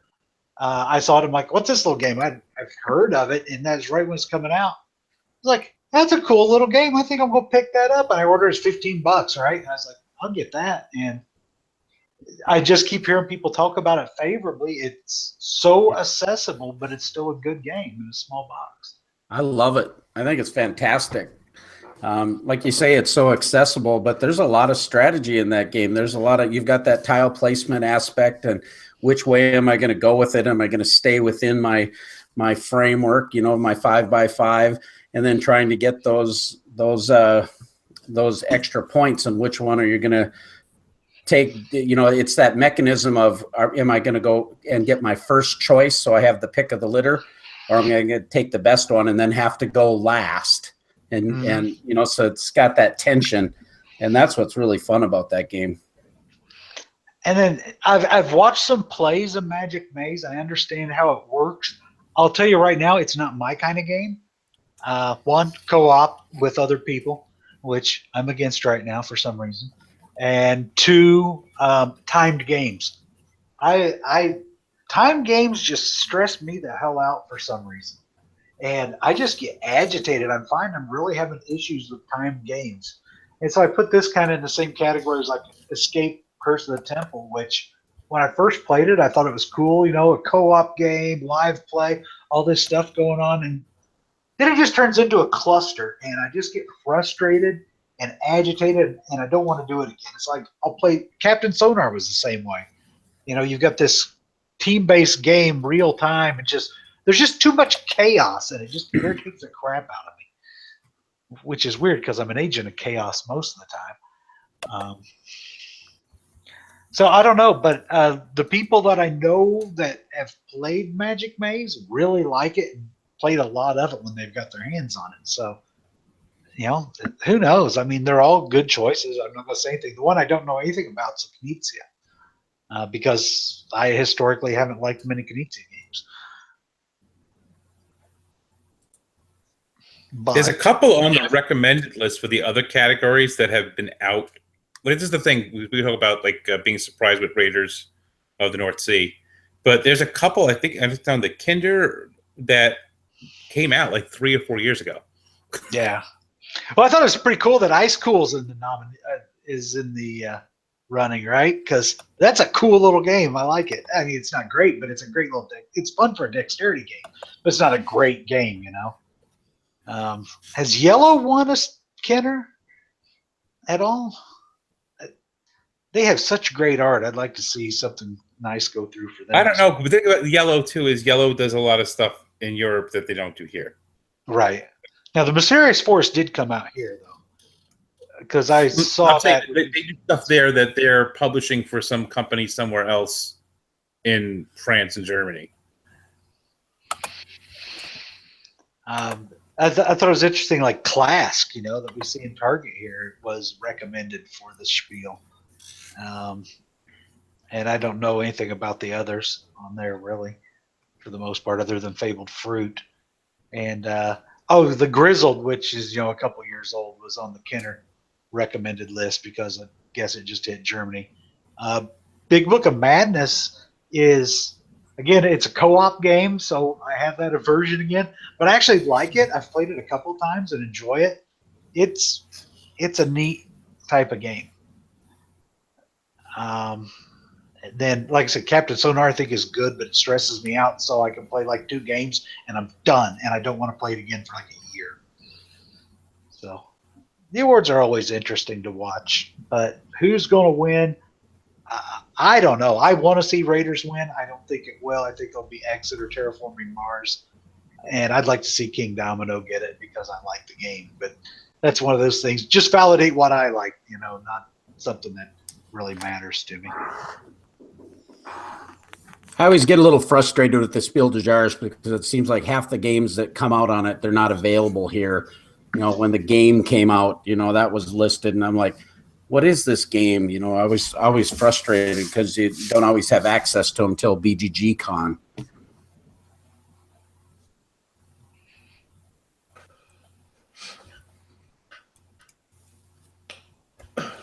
My screen just froze. I don't know if you stopped talking or not. What, the Daniel? Oh, that's Mike. Hello, Anthony. How are you, sir? Good. Where's Lance? Don't know. He says, be on here. I got questions. And then he's not here. You showed up too and he's not here? Yeah, no. Did you just get on too? I've been on for like 15 minutes. I got on and silently lurked for like 5. I was just like this face on the bottom of the screen. He said he had to go take care of he heard a kid stirring or something, so he ran off. Nice games there, Keith. Oh, yeah. I like those over your left shoulder. This might be intentional product placement because you guys support us. I may happen to put my stuff right next to my TMG shelves. I do tend to put games by publisher or designer, something to that effect. It depends on my mood. Cool. But so that's my big box TMG shelf. Yep. I do have one in my trade pile. There's that darn broom service that stole the SDJ. Yeah, it did, and I didn't get it because I was pulling for Orleans because I had it, and then Broom Service won. I'm like, well, that game looks dumb, right? And then I play it, and I'm like, no, this game's pretty cool.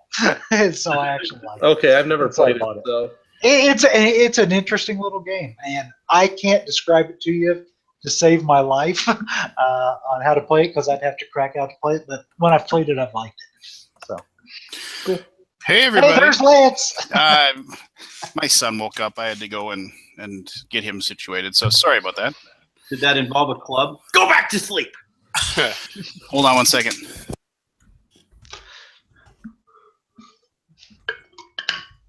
Now he's talking to the voices in his head. No, I'm sorry. Now I have a dog. Hold on. Oh, it's the gratuitous rocket shot. You've got to go see a man about a dog. Didn't David Berkowitz talk to his neighbor's dog? Tell him to kill people? He might have. Oh, Forrest, how goes it? Not too bad. How are you doing? I'm doing. Just slumming along, doing the reviewing thing. Got the summer off, so I've been doing a lot of reviewing, doing like 1 review a day, so that's cool. Stoked for Origins. Yeah. That'll be fun for those who are going, I'm sure. So how'd the micro venture work? How'd that go out? Or were you happy with the results? Yeah, we got a bunch of money, so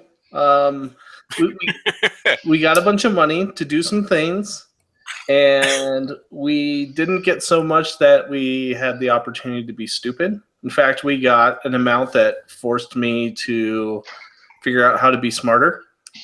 So, yeah, it turns out really good. You can hear all about it on Board Games interview with Michael Mendez. Yeah, I hear that's a good one.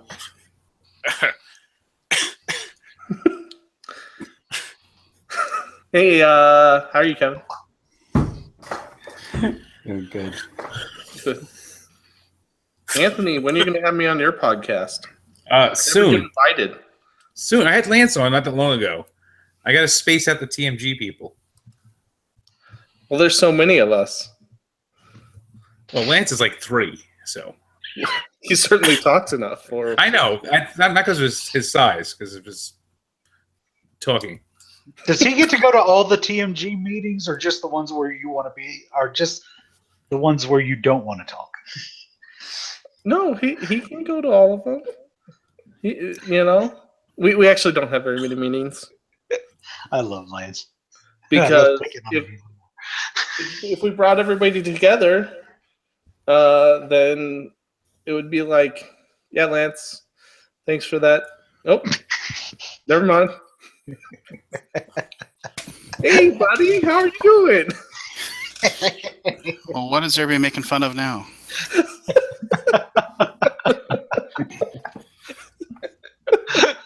Not you. They were just saying that if we had more meetings, we would have to all invest in Mr. Pibb stock. Well, yeah, because that Pib Extra is the bomb, yo. No, your shirt is bomb, yo. And enough people apparently don't agree with you that the stock would be severely undervalued. That's what. So I have a TMG question. Okay. Since it's a vast array of TMG people here, I've been thoroughly enjoying the games you brought over from Manifest Destiny. Okay. Is this going to be a continuing thing, or is a we'll see thing? You're talking about like ours? Yeah, well, I have the R's, and I have a copy of Lemuria also. As long as the games are good like that, then we'll bring them over. Yeah, that's the way we feel about pretty much everything. In fact, we played a game today, which I will not mention, that was super cool. I'm not mentioning it only because we don't have a contract in place yet. But I've been pleasantly surprised by them.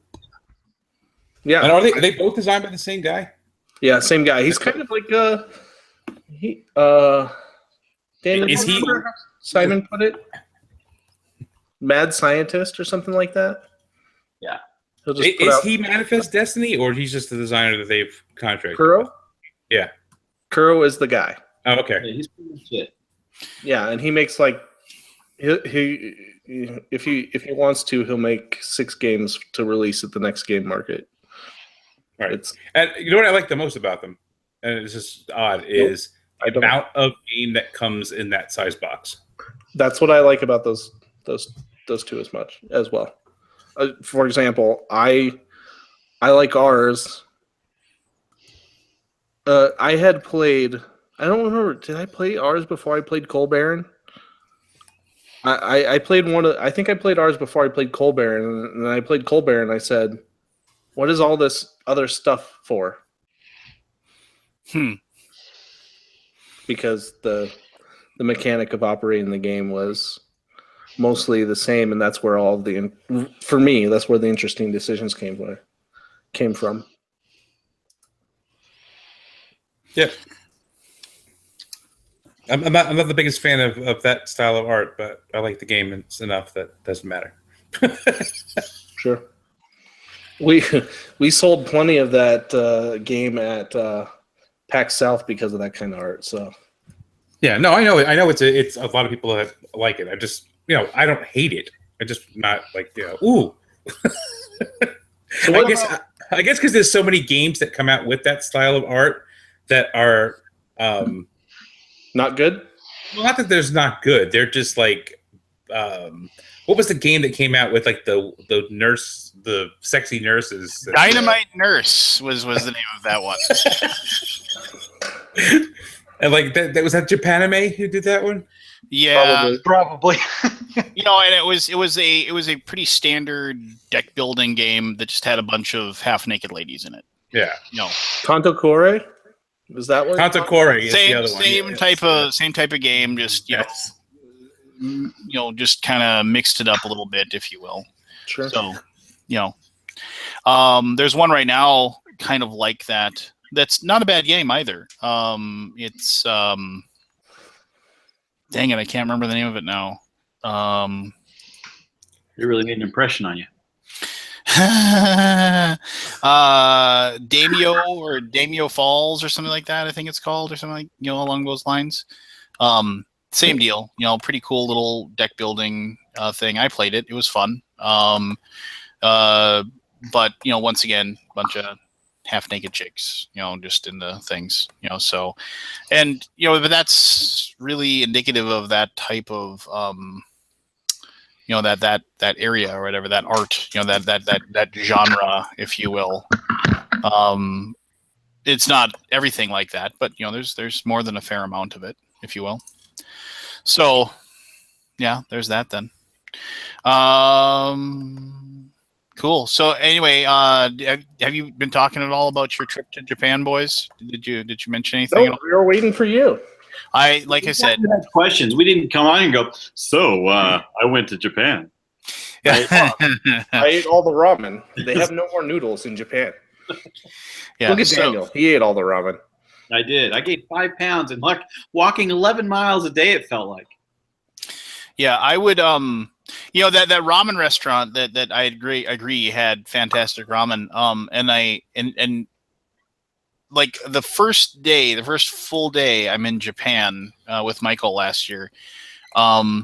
He takes me to this ramen restaurant. It's really good. I'm like, that's really amazing. And he said, yeah, that's really amazing. And so then like we go to that gaming day, right? And that's where we played all those different games or whatever. Yep. And like, admittedly, I was really tired, and I fell asleep. Like I was sitting against the wall, and I fell asleep. But that's not the thing. I actually then somebody I kind of woke up, and then somebody had this like cool, that Sweet Nose game that I really like playing, and so I was playing that, or I was playing another game. But I mean, I looked up, and Michael was just gone. Right? I mean, I don't know how to get to our hotel. I don't know where I am. I have no clue about anything. I guess theoretically, I mean, I could have figured it out, right? But Michael's just gone. And there's lots of friendly people there. Come on. Oh, no, it wasn't like it was, it wasn't a bunch of toughs saying, what are you doing here? I mean, it was like all really nice people, and they're all being very friendly, and they're inviting me to play these games, and I was having a good time. 3 hours or 4 hours until it was going to be done. Yeah, and admittedly, Patrick Nickel was there too. So I mean, if the worst thing happened, like I could glom onto Patrick and I could figure out what's going on or whatever. Yeah, and he had no clue either. He'd never been before. Yeah. So no, Michael had gotten hungry, and just instead of asking me if I'd like to go back to awesome restaurant with awesome ramen, he just got up and left. Didn't say anything. Just pulled the ripcord, jumped out the window, and vanished for like an hour and a half to go. I didn't know that I was going there. I started walking. I wanted to find something close, and then I realized I was 2/3 of the way there or half the way there, and I was just like, "Well, guess I'm going the whole distance." So yeah, with dads, like there's this order, right? And sleep kind of trumps it. If you're getting sleep, you don't mess with that, because that's true. That's one of my favorite pictures of all time, is the one that Patrick Nickel took of me as I'm in Japan, surrounded by people playing board games, and I'm just like kind of slumped over in a corner and just had tucked my Minnesota Twins hat over my eyes and just. I'm looking at it on my screen right now. I'm trying to figure out how to get it into this stupid thing. I got a little sleepy or whatever, and that was actually a really good nap, if I remember correctly. See? It was actually quite nice. It was just like I said, alarming that I woke up and my one tie to my standard of civilization. My boss, my CEO had abandoned me, and like. And if that had been like a plan, if that had been like a practical joke you had planned, I would have like, wow. So here's the plan. I'm going to give Lance a job. I'm going to get him to Japan, and then I'm going to vanish. And I'm going to get on a plane, and I'm going to fly back, and I'm going to leave him. Do you see the sleepy picture? Yep. No, we can't see anything. Your broadcasting, the thing doesn't work. I can't see it anyway. If everybody else can, then that. I see it. I can see it. No, for some reason it's not working on my end. So, but anyway, I've seen the picture. I was there. I lived it. You slept through it. Yeah, no doubt. So yeah, so there's that then. But anyway, so you went to Japan. I mean, how was the Tokyo game market? Was it different from last year when I went at all, or was it? Yeah, Daniel had already been. and we both. Daniel is, how shall we say it, more kind than I am in a lot of ways, and so we get in an hour before, and we said hello to Mr. Hayashi, and handed him over a deluxified Yokohama, and then we went around and scouted for new stuff. Okay, now before you continue the story, I gotta say, that was the most joyful experience giving that copy to Mr. Hayashi. The amount, it's very rarely do you get to see a grown man genuinely giddy. Like, not just happy, not just pleased, but straight up like teenage girl giddy. It was awesome to just see him just bubbling and holding this thing. It was a pure joy. Continue. I had to throw that out there. It was awesome. I just thought he was like, yeah, that's cool. But so then we go around and Daniel and I kind of split up and start scouting games very quickly, right? My goal is to get through 100% of the show before the doors open to the public, which we basically did for the areas of the show that matter most for us, right? The interior tables with the one designer who's got this thing that they made, right? And so then I thought, I'll just let the rest of the people show me where I should go. So I waited, and then I saw where the lines formed, and I went to get in line to buy games, and then they sold out, and I'm like, well, first, if there was a line, I would check to see, is this the kind of game that TMG would want to make? And if the answer was yes, then I get in line to buy it. It sold out before I could buy one. But I did get a sample copy, and that game is really, really good. So once it's under contract, I can talk about it. Is that the No. No, I'm not saying anything. Is that game number 1 you talked to me about today, or game number 2 that you talked to me about today? I don't remember the order. Oh, okay. Well, game number 1 that you talked to me about today was. I kid.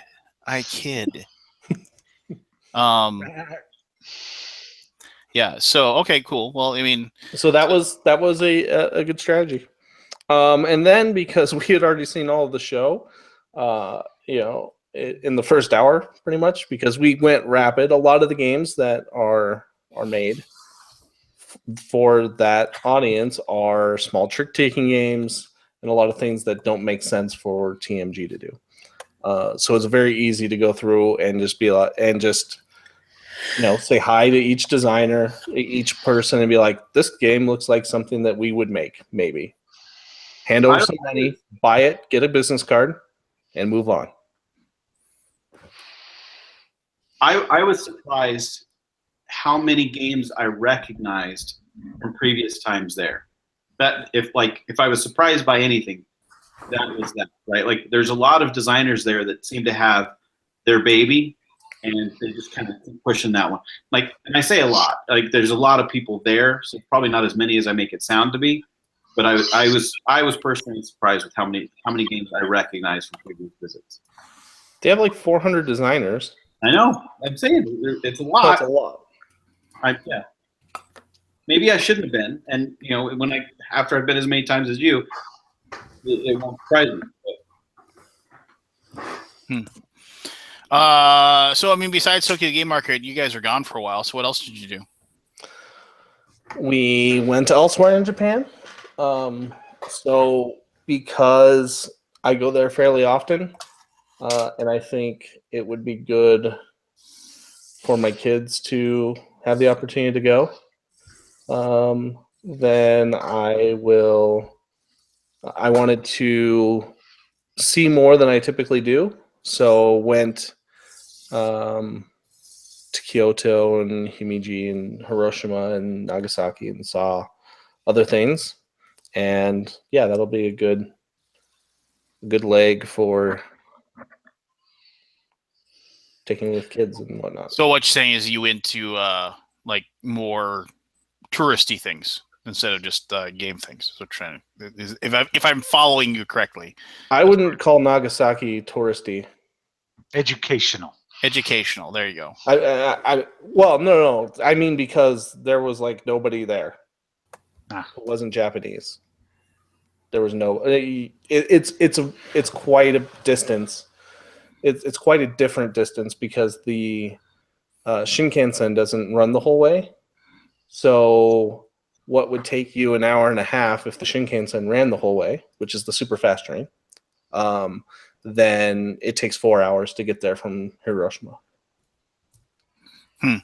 Yeah, that's like the one thing I thought that was like so cool about when I was there was the fact that, you know, the trains. I mean, the whole train station process, and I mean there were so many different things. I mean, I mean, there was so much about it that I just found absolutely fascinating and interesting, and I felt bad too because you told me it's like you weren't very excited about the trip, and I was like, actually, you know, Michael, I thought I was like just absolutely astounded like the entire time I was there. I just don't really react, you know, like, oh my gosh, that's so crazy. I always just kind of take things in and react and like just kind of internalize it, which is probably one of the reasons, like, you know, my wife always says like, you never get excited about anything. I was like, no, I get excited about stuff all the time. I don't know. I don't squeal like a little girl or whatever, you know, which, you know, just, you know, You're so excited. I am so excited. And you always. just can't hide it. I just can't hide it. Indeed. I know. You're about to lose control. I think I like it. So we got Origins. Well, no, we got UK Game Expo coming up really soon. I'm not doing that. Well, I know. Well, you don't. Are you going to Gen Con this year or not? There. Nope. Boss? You're not. Nope. You're skipping it. Seriously? Yeah, man. I know. Because you got people for these things, right?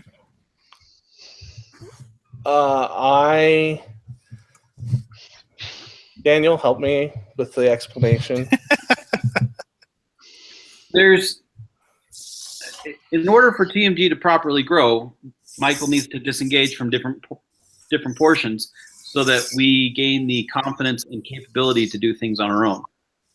Because if he's constantly doing everything or present for everything, then he's constantly needed, and he wants to empower us to grow and to be able to do these things on our own. Which tells me that Daniel's been paying attention.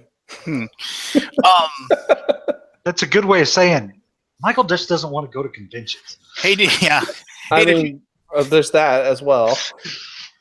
Did you keep your account open at that bank in Indianapolis? Yeah, we use Chase.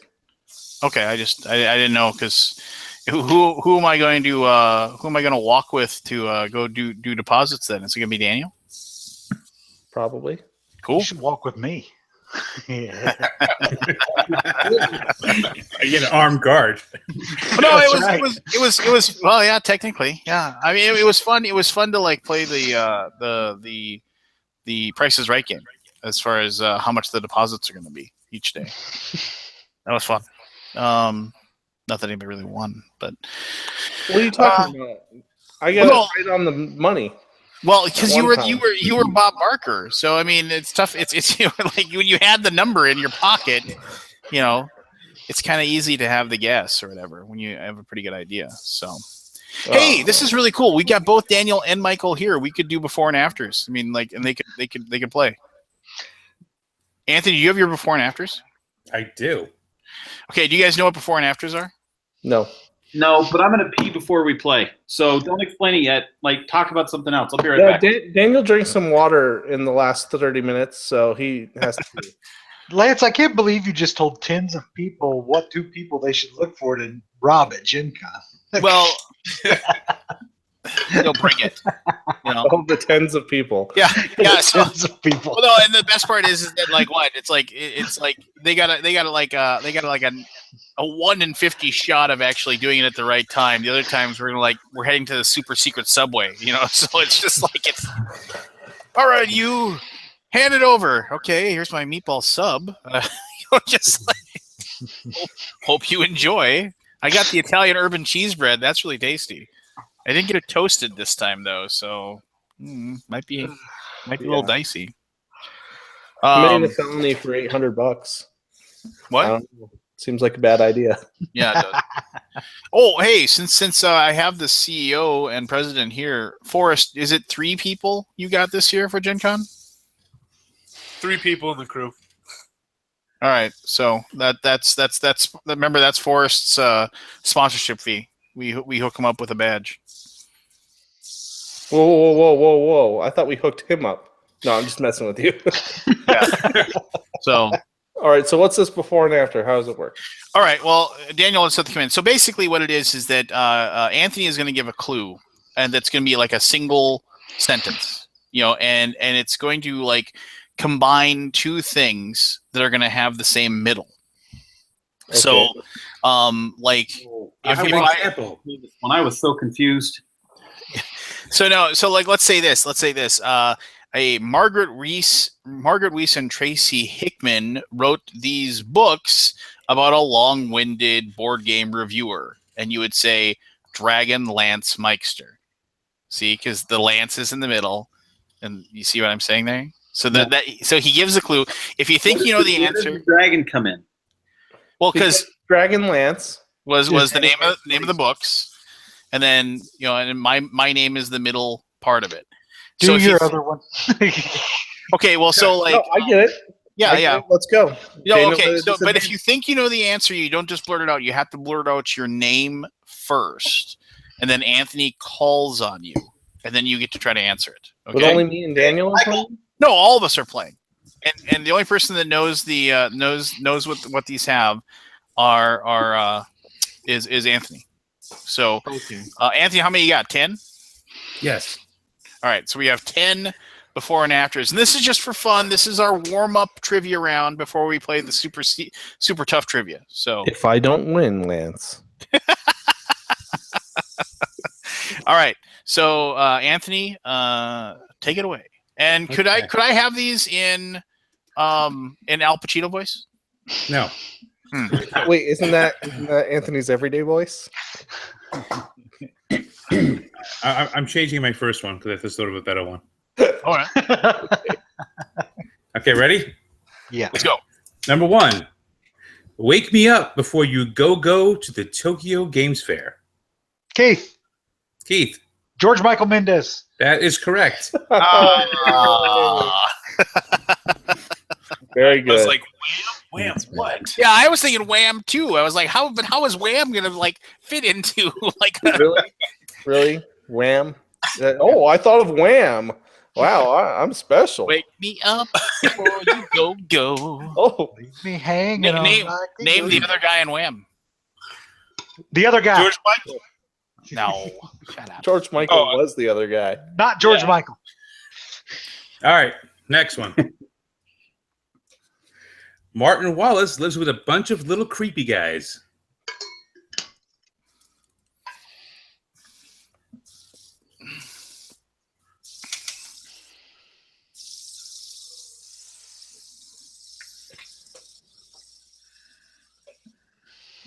Say it again.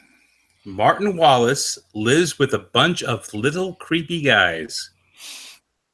Oh, man.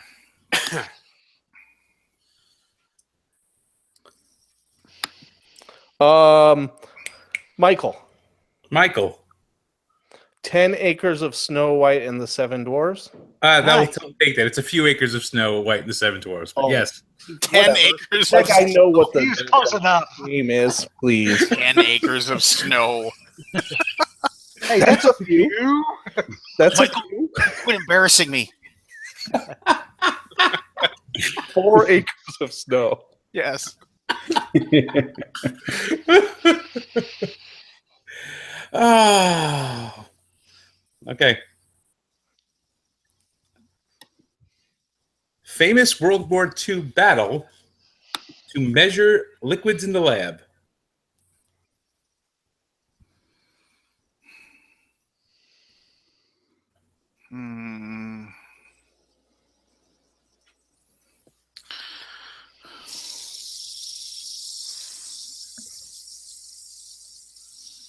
Do you get a penalty for an answer that's not right? No, this is just for glory. There's no keeping track of score here. So if you have a guess, just go ahead and guess. There's so many things you can measure liquids with in a lab. But only one that comes after a famous battle of World War II.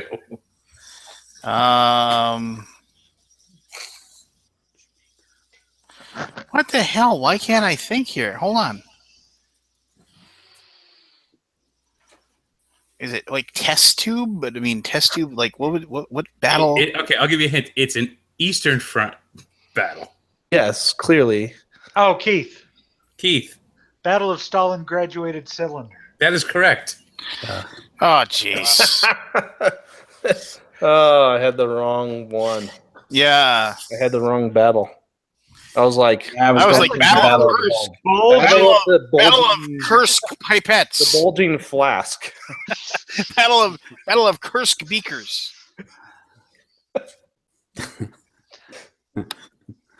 All right, ready? These are horrible. No, they're not. Oh, I lost my place. Hold on. What a shame. You were on question 10. Yeah. Daniel gets 100 XP. 100 Alaboom experience. Okay, here we go. All right. Uwe Rosenberg tries to give up his life as a hitman.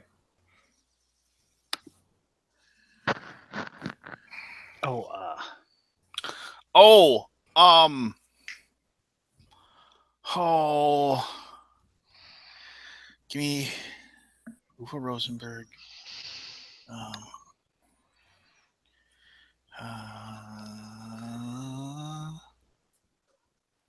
I've only got the second half. Yeah, no, I mean, I think I have the second half, but I can't tie it together. I just don't know what the first half is. I don't either. Or the second half is. Are we going I with think John? the second half's John Wick. I would go with John Wick 2. John Wick 2, the sequel. No, I would go with John Wick as well, but I'm like, it's not John Wick. Oh, it's not John Wick. Okay, well then we don't know. Is it Gross Point Blank? Yeah, Gross Point Blank, but like, or it was Martin Blank, but also John Cusack was also the life of the hitman. Gross Point. Do you want a hint? Sure. Nope. No hints apparently. Hey, you can't be Googling there, Michael. Looks like you're typing and looking at something right now. I can't remember the name of the movie. I know who's in it though. All right, who's in it? Brad Pitt? No. Gross Point Blank? Mr. and Mrs. Smith. That's what it was. All right, I'm giving you the hint, whether you want it or not. Tom Hanks. And he wasn't a hitman. He's got Marlon Wayans. Michael. Glass Road to Perdition? That is correct. Hey. See, you get it eventually. I own the graphic novel to Road to Perdition before it was a movie. I own the graphic novel before Lane had it. Well, put me in my place. Speaking of graphic novels, I read a fantastic one called The Black Monday Murders. Remind me to talk about that. I'll talk about it in a little bit. But anyway, go ahead. Okay.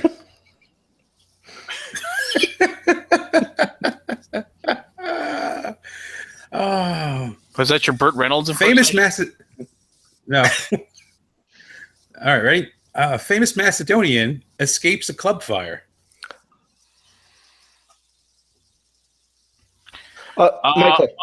Michael. Alexander the Great Fire of London? Nope. What? Famous Macedonian? Famous Macedonian escapes a club fire. Oh, a club fire. It's the Great White, whatever it is. Yes, Alexander the Great White. Alexander the Great White. I don't know. What's a Great White? It's Great a White band. was a band in the 80s that played at a club that burned down while they were performing. Okay, so Yeah. Michael.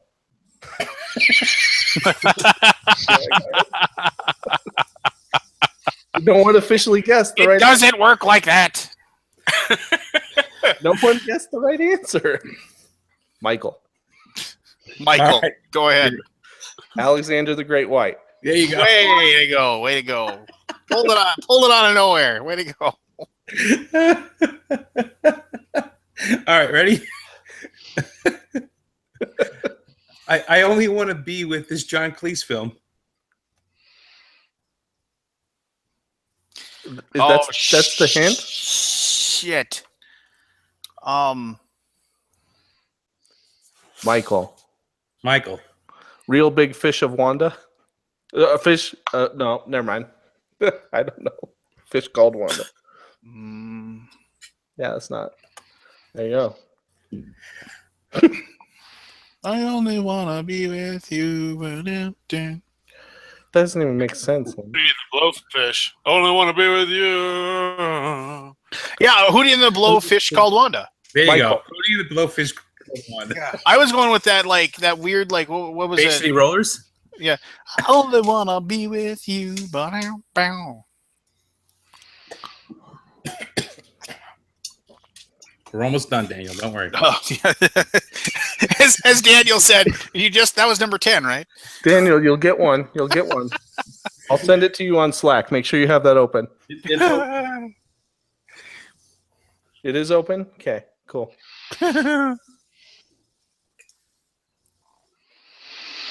Go on. Hey, cool. There you go. Yep, okay. Okay.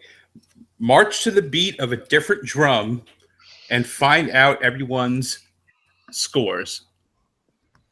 Daniel. Okay, Michael, send me that Slack.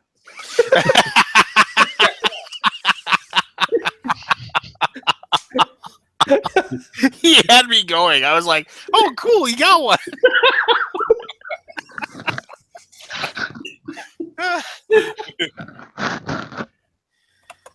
Say it again there, Anthony, please. March to the beat of a different drum to record everybody's stats. This is March to a beat. I give you part of the answer already. What do you mean by record everybody's stats? It's BGG stats. The BGG stats. I don't know what you're talking about. March to the beat of a different drum. That's the big clue right there. I'm like, I sent you the Slack, Daniel. Granted, it is what Keith just said, but the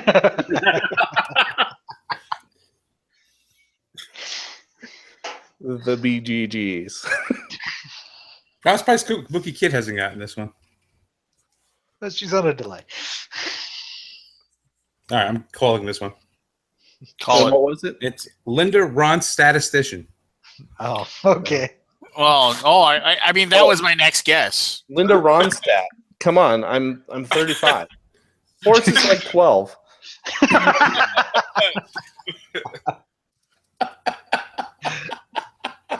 He had a birthday. He's 13. So you want me to just scrap the rest of them?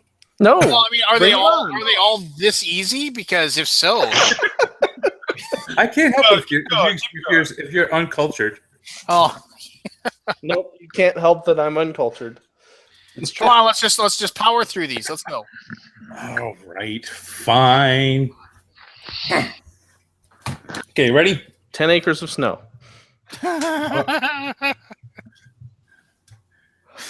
Japanese-based Argentum Verlag joint is especially good with naughty children. Sam Waterston.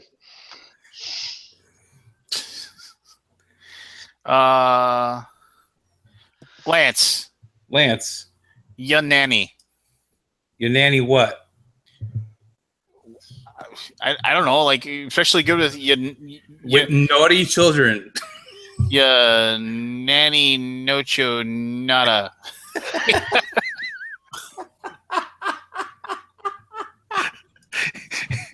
I don't know, your nanny, just like your mama. What? I don't know. All right, I'll give it to you. You Nanny McPhee. Okay, I believe you. You've never seen Nanny McPhee? No. Yeah. You really should watch that with your daughter, Clarence. Yeah, it's a good film.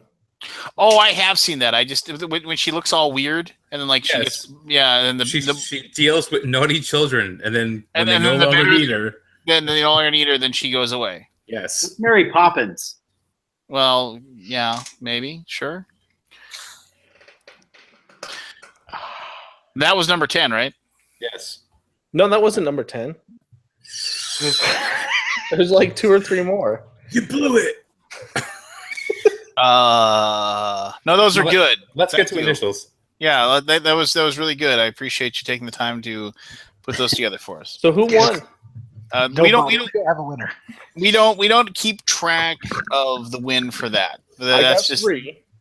Well, then, okay, you kept track of that. All right, so now this is the big one. This is for all the marbles or whatever. This is one where we keep track of. This is where we somebody manages to pull out the win. They get a small box game from TMG. Not us the win, like somebody that's listening to us live will tweet Anthony with their guess of who's going to win and how many correct they're going to have. And then if they're right, like we send them a copy of like Flip City or something. So if you're listening, put Daniel 0. No, you have to win. You have to be the winner. You have to be the winner. All right. Yeah, don't go with Daniel. So this is called Initials, and I completely and totally stole this game from my local sports radio show, like the K Fan. The morning show does this every Friday, and it's they have 15 people, place, things. Well, it's Anthony, so it's gonna be all people, but no, it's not. Oh, there's one place in it. Yeah, so it's a multitude of things, but they all have the same initials. So he'll say, and we don't know what the initials are. So he'll say the initials are, BS, and then he will give us clues, 5 clues for each thing. If you think you know what he's talking about with the initials, whatever he gives us, you then say your name again, and you ring in, and you try to answer. If you get it wrong, you are out for that clue, that answer. I mean, like, so basically, like you can't ring in after you get it wrong, and then you just whoever gets the most correct wins the game. And then, like I said, if somebody manages to guess the person and the number, then they'll win. If more than one person guesses correctly, we do a random drawing of the people that won. I made it very easy tonight. How many are there? There's 15 of them. 15 in a tiebreaker. So, okay, I actually have more than 15. The last 10? It'll go quicker. Trust me. And this is for a deluxe copy of Yokohama? No, it's not for a deluxe copy of Yokohama. Didn't you buy like 3 copies of it? Yeah, but that's just for fun. I'm changing things up a little tonight. Did you know that if you buy 3 copies of Yokohama and put them all together, you can have a really big game of Yokohama? Awesome. But you have to play. But you need to play with 12 people, so you actually run into each other, right? It's the best party game ever. Does it play solo? Twice. We were talking.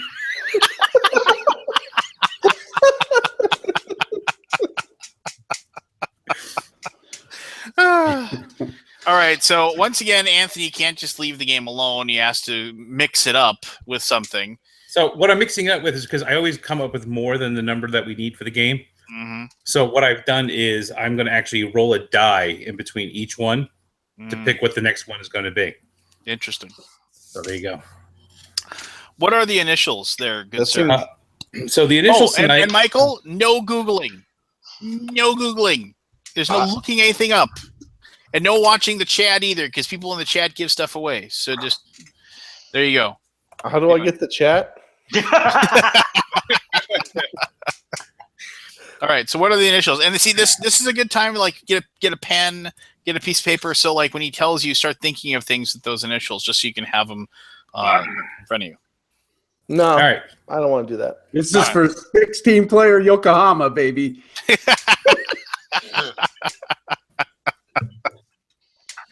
All right, you ready? Yes. So tonight's initials are A-R. Anthony Ricano. Ooh. Wait, what? A-R. So As in Anthony Ricano. right. A as in Anthony. But what am I supposed to do with that? Anthony, all of explain it the to him, answers, all of the answers will be A-R. Oh, 2 words, now I see A-R. when the paper would be helpful.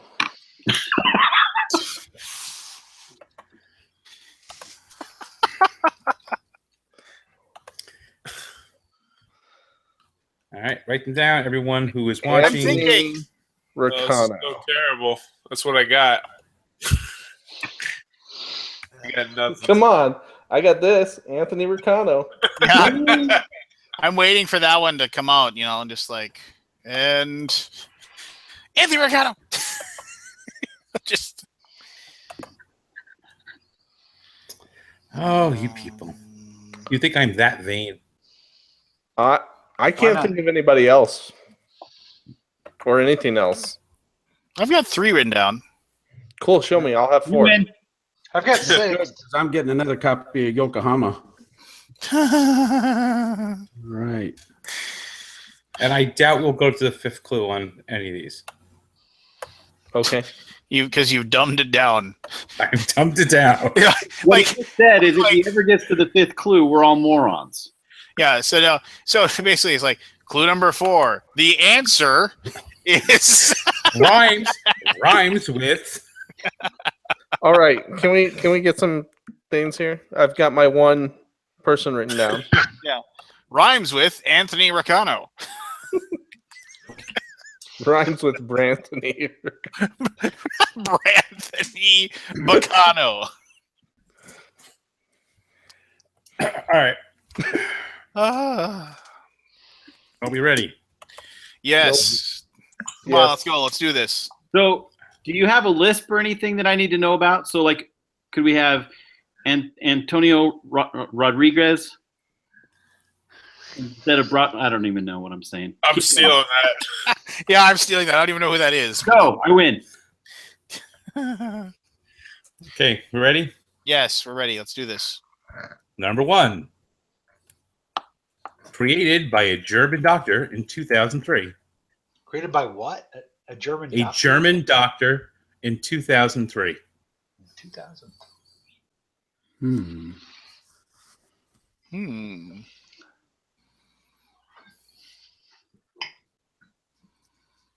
Re-released in 2017. Well, 2016. 2016, 2017. Make up your mind. Thank you. Thank you for saying what I wanted to say. I'm sorry, but things don't always come out as they seem to be. Oh, know this. Oh, God damn it. I just don't know its games. Oh, Daniel. Daniel. Almond Ray. Almond Ray is correct. Oh! Daniel, bring it on. Bring it right here. Bring it right here. Wait a minute. Time out. I knew it was Canizzi. I didn't know the game. I would like to take a timeout real quick here. Okay. Technically, there's a hyphen between Amon and Ray. That's never stopped you. And all right. I see now. I've got Almond Ray written down. Wow. Well, that has an asterisk by it. Whatever. Yeah. We're just sore because we couldn't think of it. Daniel got 1. The rule at TMG is if I win, the game's broken. Oh, the game's broke because Anthony always wins. Okay. Okay, here we go. Number 2.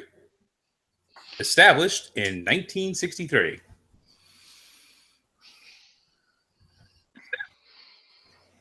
Wait, did you say 1863 or 1963? 1963. Pay Oh, okay. attention to the man.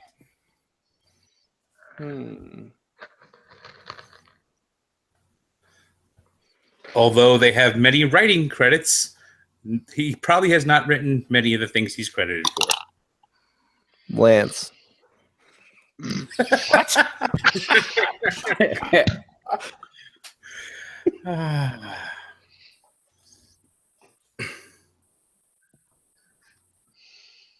He can thank his partner for making him very rich because of it.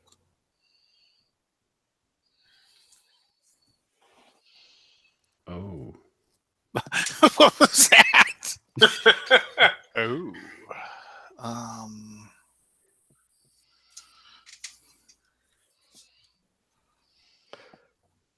So it has to be AR, as in Yes. the first one is A and the second one's R.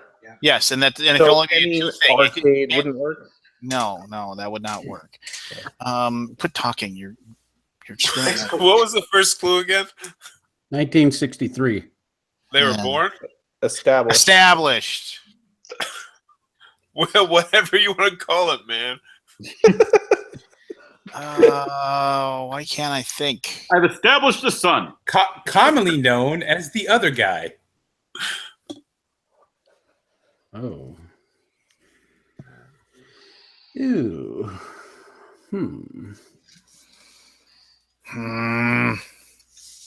Oh, it's the other guy in Wham. Shut up! I'm trying to remember his name.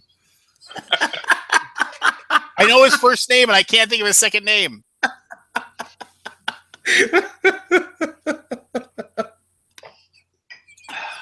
Lance. Andrew Ridgely. That's correct. Oh, thank God. I was laughing. I was can laughing. Google in his glasses. But you Never kept heard asking of such a before, what's person. the other guy's name? I was like, don't say it. Well, because I was like, because I knew it was Andrew something, and I was like, okay, thank you. I have no clue who that is. Wham The is other guy in horrible. Wham. Wham is horrible. All right, number 3. Founded in 1910.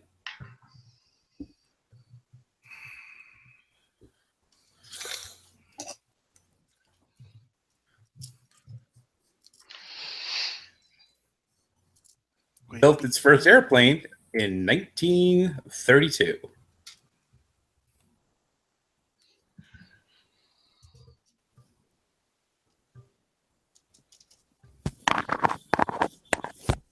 Its famous logo contains a red cross and a crown-wearing serpent. Michael? Michael? Psych. Then Berkey. Daniel. Red Cross. What? What? I said Berkey first. What? All You right. gotta say your name, Daniel. That has to go to Kabuki then. Oh, yeah, Kabuki. Kabuki Kid is our. Kabuki is our Arbiter of tiebreaker. Justice. our arbiter of justice. Yes. I don't understand what just didn't. I just won, right? You got to ring in. We got to. Yeah, he did say Daniel, and I did hear Berkey say it almost the exact same time, and then Forrest rang in way afterwards. So we have to let. Forrest is really late, and Berkey was way ahead of Daniel. Well, can we just? I didn't hear you way ahead of it. Let's Okay. wait. Kabuki Kid, what does she say? She says she knows the answer, but that's all she's saying. Well, Rang in first. here, let's do it this way. Give me 2 points for the win, and give Daniel 1. No. She said Wait, she's checking. She Whoa, gets to what's rewind. my point? I busted. Yeah, you can have a hand. I was way ahead of all of you. So I have to wait till I'm called on. That's Yes. just because I hacked into your Slack. Just give it a moment. Give it a moment. We're buffering. She's going to under the hood. Buffering. We take this very seriously. There's like a game of there's got to be a Flip City on the line here, or possibly Harbor. So I know. It, Speaking of which, I don't remember agreeing to sponsor the Alaboom. you Just made that choice, Dan, and I was Berkey. trying to. it's fine. I'm just messing with you. own it. Just own it. All right, Berkey was first. Yes. Yeah, baby. American Red Cross. Incorrect. That's why I said sorry. Daniel, After all that. Daniel, all- would you like to buzz in? No, Daniel doesn't want. Oh wait. Okay. Forrest. I'll you have the pass. option. Okay, they're all passing. All right, next clue. Their first name is actually an acronym, and the second name is based off of their chief designer. Hmm. Me, you're out. Dang it! Are you sure you're not thinking of IR? Nope, it's AR. Say it again. Their first name is an acronym, and the second name is the name of their top designer. From 1910. Their top designer. Say that. So the top designer then? And they made an airplane? Top men. Top men. And they made an airplane? Yes. Okay, ready? Here's your last clue. On the BBC show Top Gear, they stated, you can't be... Daniel. Alfa Romeo. Alfa Romeo is correct. I've never watched a single episode of Top Gear in my life, so I was out. Whoa, Daniel with 2. Yeah. Daniel is killing it. Nice. Daniel, just so you know that if you win, you have to come back the next week and be the MC of the contest. Just so you know. He's going to tank it. No, this is so. I've never seen this game, so this one's more fun than the other one. Yes. Yes. This is more fun because I'm getting things right. This one, yeah, this does not rely on this deep understanding of pop culture of which I don't have. So Yes. I would say Top Gear is pop culture, my friend. Just so you All right, next question.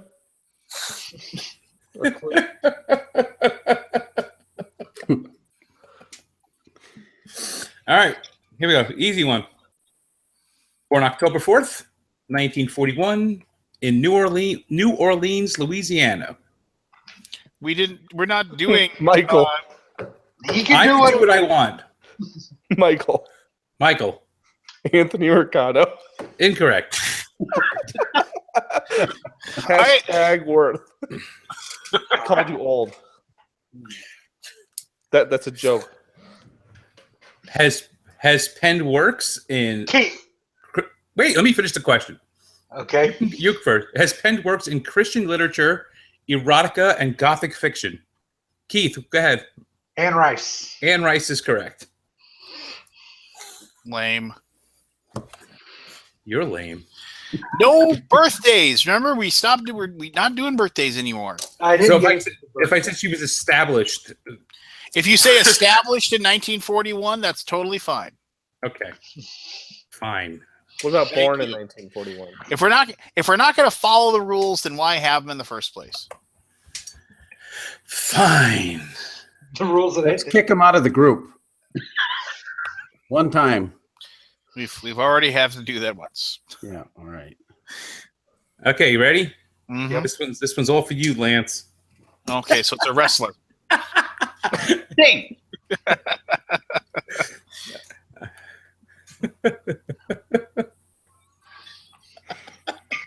Okay, there's 11 more. Come on. I'm sorry. All right. Established May 19th, 1946 in France. Wait, what was the year? 1946 In France. in France. Okay.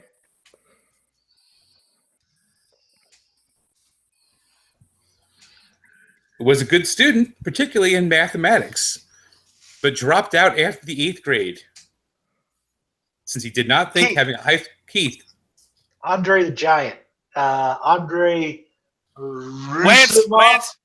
Andre Rusimov is correct. Oh, I knew his name. I was almost positive that's who it is, but I wanted he went. Dang it, that was dumb. I should have rang in. I knew his first name. I didn't even know that. I thought his last name started with a G. Middle name No, it's a T, Daniel. It's a T. I've heard worse. It's the Giant. It's hyphenated. Oh, okay. Okay.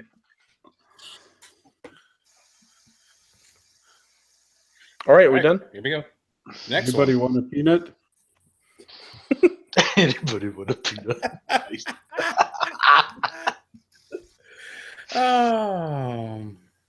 The best clue I had for that one was that it was for Lance. Yeah. Yeah. Did you see who they put the belt on? Holy Come crap! on, get through this. They put it on Jinder Mahal. They put the WWE Championship belt on Jinder Mahal. Like, That's appalling. if you follow wrestling, it's crazy that they decided to do it. But it makes sense because they just started showing WWE in India, and he's like the Maharaja of the wrestling. And so and he speaks Punjab and the whole thing. So it's like it's a total like get people in India to watch wrestling grab is what it is. But anyway. Next question. Okay. First discovered in 1500.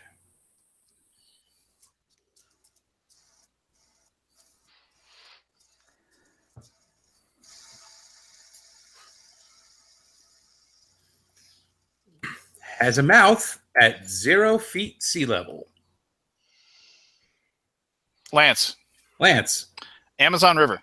The Amazon River is correct. Yeah, baby. I'm pretty sure it was discovered way before 1500. Hey. 1500 first discovered Yeah. by Spanish conquistador Vicente Yanez Pinzon. Yeah, you knocking the Spanish now? Is that what you're trying to say? I'm saying I've never seen it, so I've not technically discovered it for myself. So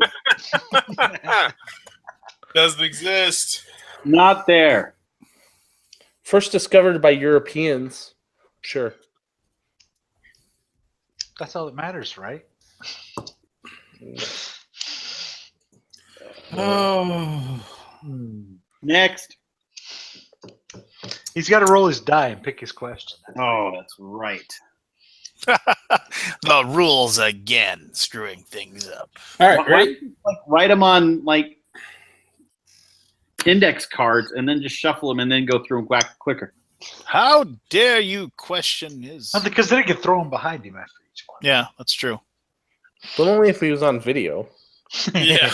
Well, that's why he always does well. Is because we can't see him on video, and so he always wins because he's googling the entire time. Yes, exactly. Yes. All right, you ready? Michael's on. There you go. That's how you win. Established in Albany, New York in 1919. Dang it, Anthony. Quit making me want to say you. I know you're not that old. But it's funny to me. Held the same job for 33 years.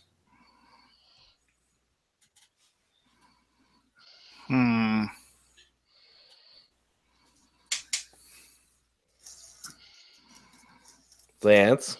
Has won 5 Emmy Awards, including a Lifetime Achievement Award. Berkey. Andy Rooney. Andy Rooney is correct. Wow. The last clue is, did you ever notice how bushy his eyebrows are? Oh, that would have given it away for me. What were you saying, Lance? For there, Michael? I heard you typing. Looking Oh, at no, the- I was playing with my son's fidget. Mm-hmm. Mm-hmm. Okay, here we go. These things are freaking addictive. I like it. Ready? Yeah. Established in Coulterville, Pennsylvania in 1901. You say published? Established. Born. Born. Hey, just let it go.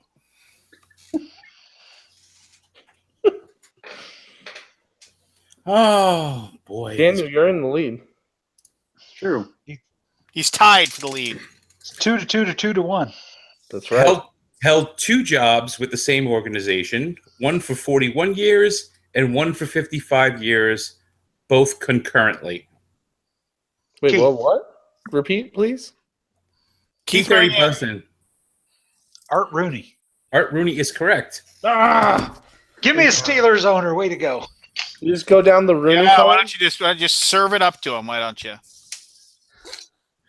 Oh, cry. That one written down. What was the next clue? Did it ever have his nickname as a clue? I may not win tonight, but I am the only person who slew the dragon and handed Okay, good. the crushing defeat. So All right. I'm glad I'm every week, Glenn. Forest.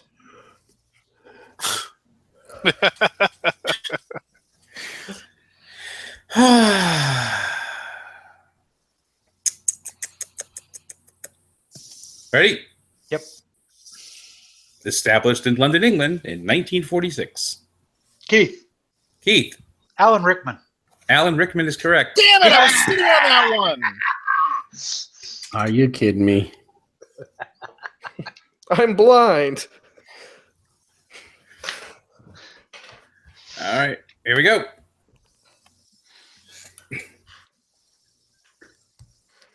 From Queens, New York. Keith and Anthony have a Slack channel, don't they?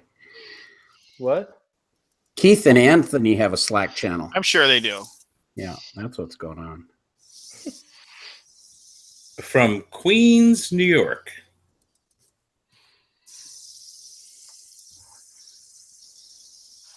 That's it? That's first clue.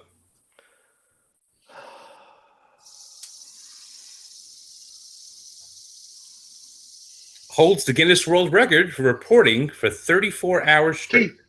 Keith. Al Roker. Al Roker is correct. Jesus. I had that.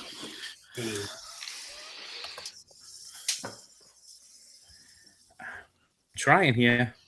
No, yeah. Whatever. Like I said, I'm the one who handed you the crushing defeat. So, Oh, stop, you big baby. I'm going to sweep the next 5. how are you Detroit Tigers doing, by the way? They're doing just fine. Oh, really? Last I saw they're underneath 500. Who's leading No, Central? they're doing again? just fine. Who's leading the Central again? I You can't are for now. Yeah, once yeah. you relax. Okay. Okay, Okay. good. Blah, blah, blah, blah, blah. Who swept the Baltimore Orioles? Just How do I care if you sweat the Baltimore Orioles?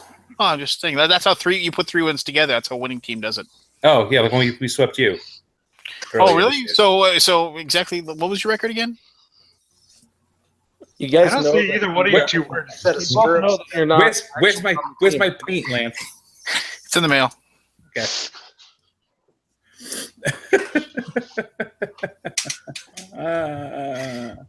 All right, you ready?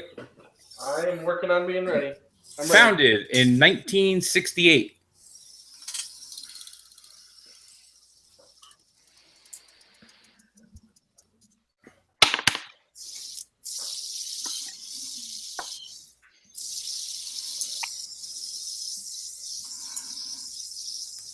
Although originally created after the death of a band's manager.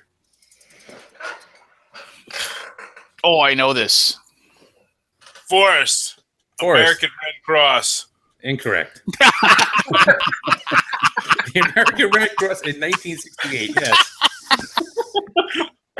after the death of a band manager. You know what? We should really. We need to work on saving people. Keith, Arista Records. incorrect.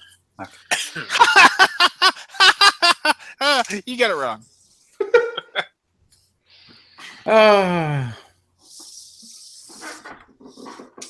Let's go. Come on. Okay.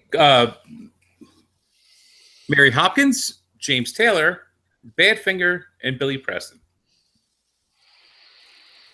Ah! Now I know. Black me. I'm still going to be tied with Forrest. Daniel, did you say Daniel? I know I said slack me to Forrest.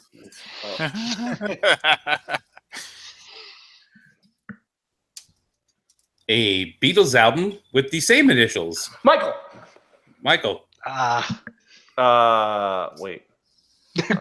5, 4. Apple Records. Apple Records is correct. Damn it! The Abbey Road is taken place is where the Abbey Records actually is located. Michael on the board. On the board. Here we go. Hey!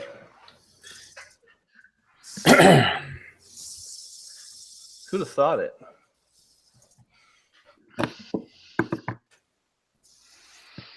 Is there another question? Yep. New one. Established July 27th, 1975 in New York City.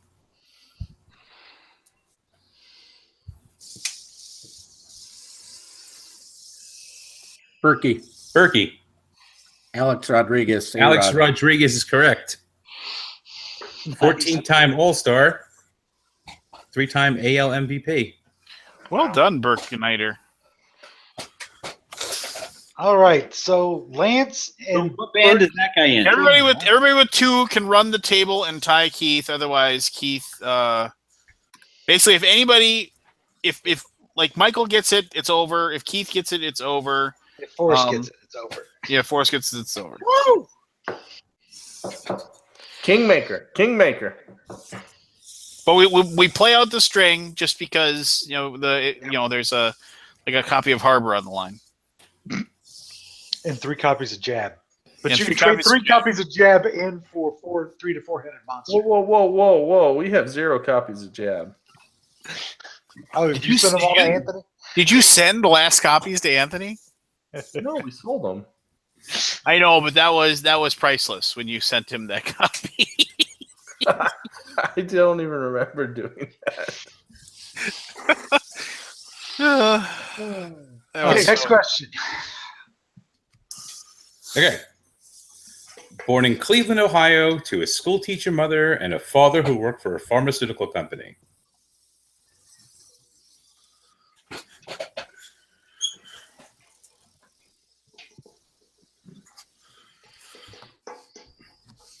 Early roles cast him opposite Sean Penn, Kiefer Sutherland, and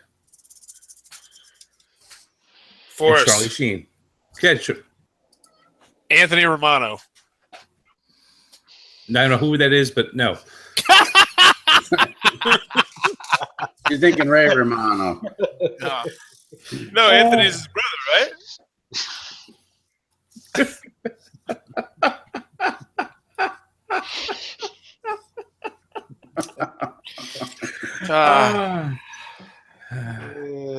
Crap. All right, made the jump from the big screen to the small screen for 6 years as assistant. As Start over.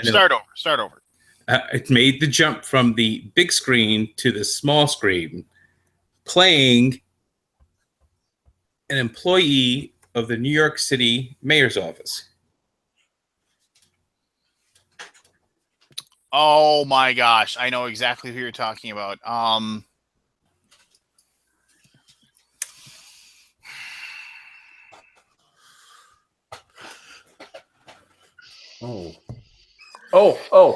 Michael. Michael. American Red Cross.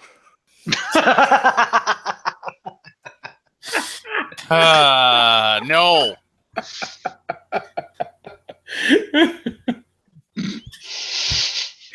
I'm just jumping to the last clue because you either know it or you don't know it. Lance. It was in Speed. Alan Ruck. Alan Ruck is correct. Or Ruck or whatever. The last clue was he didn't do anything good today. He was Ferris Bueller's like best friend or whatever. Yes. It's Cameron? Yeah. Cameron, yeah. I was thinking, yeah. I did not know his name. Cameron was in Egypt's land. Wait, who got that? Let my Cameron go. Interesting factoid about the Ferris Bueller movie. 2 interesting factoids, I should say. His mom and dad, the actor and actress, they met on the movie and they got married, and they like went on to like be all like married forever and like in love and stuff like that. And the guy who played the principal was a pedophile. So there you go. Was it what? A pedophile. They caught him with pictures of young children in whatever. So Nice. yeah, What- that's why What was the he interesting fact? what. What was the interesting fact? Well, I guess it's a factoid, and I should mention that a very young Christy Swanson has a cameo in that movie, who later on who was the first, and in my opinion, best Buffy in the movie Buffy the Vampire Slayer. So there you go. Okay. Next. I watched Ferris Bueller's Day Off many, many times. That's a great movie. Here's an interesting factoid. Shut up. All right, come on. I got to get 2 in a row to force the here we time. go. Let's go here. Lasted for 8 years. TMG. I'm sorry.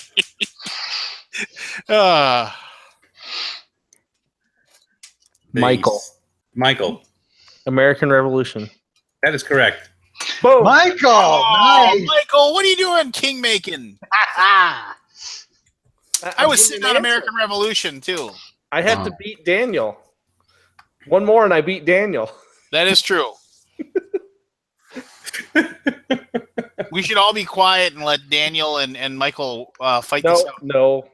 That's No, not. because I've got somebody guessing me with 5 and me with 6 in the contest. So The fact that I didn't care about your factoids, Lance, told me why I don't win these games.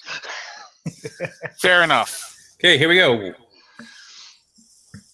What are we up to? What number is this? 15. Oh, this is 15. Oh, okay, hold on. All right, here we go. Way to go, Keith. Nah. I really want this one to be the American Red Cross.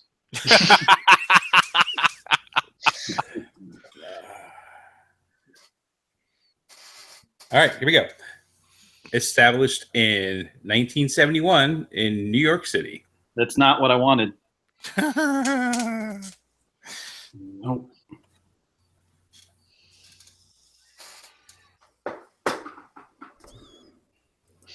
First gained public notoriety for appearing in a commercial where a rumor spread that he had died from snapping his neck while dancing in it. Keith. Keith. Oh, Alfonso Ribeiro. Alfonso Ribeiro is correct. who? I know what you're talking about. But I would never have known that guy's name to save my life. Yeah, it's the guy from Fresh Prince. Yep. Oh yeah. Oh. Yeah, that guy can dance. He can dance so well he broke his own neck, I guess. He was on Broadway before that in the thing Tap Dance Kid. Where the hell's Axl Rose? Axl Rose was the next one that would have come up. Oh, okay. How about Ayn Rand? Yeah, What? where's Anne Rand? Anne Rand. Anne Anne Rand Rand's is on on the my list. Yeah. Ayn Rand. Okay, so here's who didn't get called out. Axl Rose. On the list. Aaron Rodgers. Aaron Rodgers. Aaron Rodgers on the Rand. list. Ayn Andy Rand on my Richter. list. I don't have Andy Richter. Andy Reid. Adam Rich. Anthony Rizzo. Ann Ramsey. The Arkansas Razorbacks. Adrenaline Rush and Alternate Reality. How about Auguste Rodin? Nope, that Oh, wasn't even I had written down artificial reality. I'm glad like that one didn't come up. I would have gotten it wrong, and there would have been much screaming. All right, Daniel, we'll call it a draw. All right. Did I win? No, I got 6. oh, Forrest. No, you did Did we not. have a winner? Who guessed 6? I don't know if anyone actually even tweeted at me. I saw it in the chat. Oh, okay. So Paul. No. They got a tweet. It's not chat. Paul Tompkins had Lance at 6. Sterling had Michael at 6. Wow. So that means we have 2 losers. So in the chat, Eric Burden had me with 6. Kabuki had Chat me with doesn't 5. work. You got to tweet. You got to tweet it because, like, What if I don't tweet? Well, it takes literally. What if I 30 don't have a seconds. Twitter account? It takes 30 seconds to have a Twitter account. What if they don't have the internet? Well, that would be a really cool trick. Eric said he sent his to CBJP, which is the Columbus Blue Jacket podcast. I know because I get a lot of their fans following me. Really? Yeah, but they come on like every time I get a new person like that follows me. That's like a regular just person. It's not like a company or a designer name I know. I always look to see the person, and like in their description it says huge Blue Jackets fan. I'm like, oh, they'll be gone in 15 minutes when they realize I'm nothing to do with the Columbus Blue Jackets. You should like throw out a few tweets every now and then just to mess with those people's heads. Yeah. Way to go, Blue Jackets! Great draft. Feels really weird wearing red today. I just like sweet stuff that like didn't happen. Blue Jackets moving to Cleveland.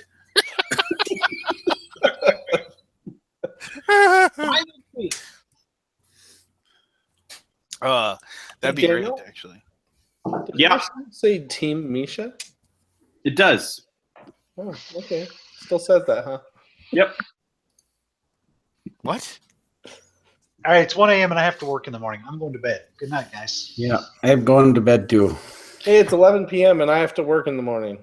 Hey, Kevin, did you find out if you're flying out at the same time as me or no? I haven't figured it out yet. Okay, bye. I don't know about 5 in the morning. You know what I mean? I might have to bug out through Minneapolis.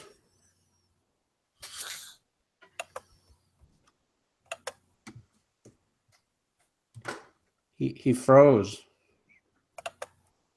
You going to Origins, Forrest? Yep. First time. Pretty stoked. Yeah, I love it. It's really a great show. Yes, Lance, we're still here. But he's frozen. He's frozen, but he just typed into our chat. Oh, there he is. Yep. Maybe he's doing like that thing at the end of like the 1970s and 80s TV shows, like when the credits start rolling and they laugh and they throw their head back and they freeze.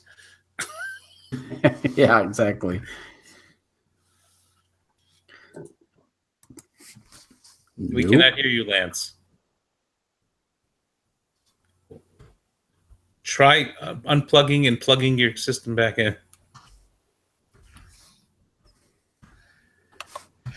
Oh, Alaboom went boom. Ba-ba-boom. Well, I'm going to head out. I'm going to go to bed. Nice seeing you guys. Catch you later. Take it easy, Berkey. Yeah, have a good one. All right. Take it easy. Lance is frozen.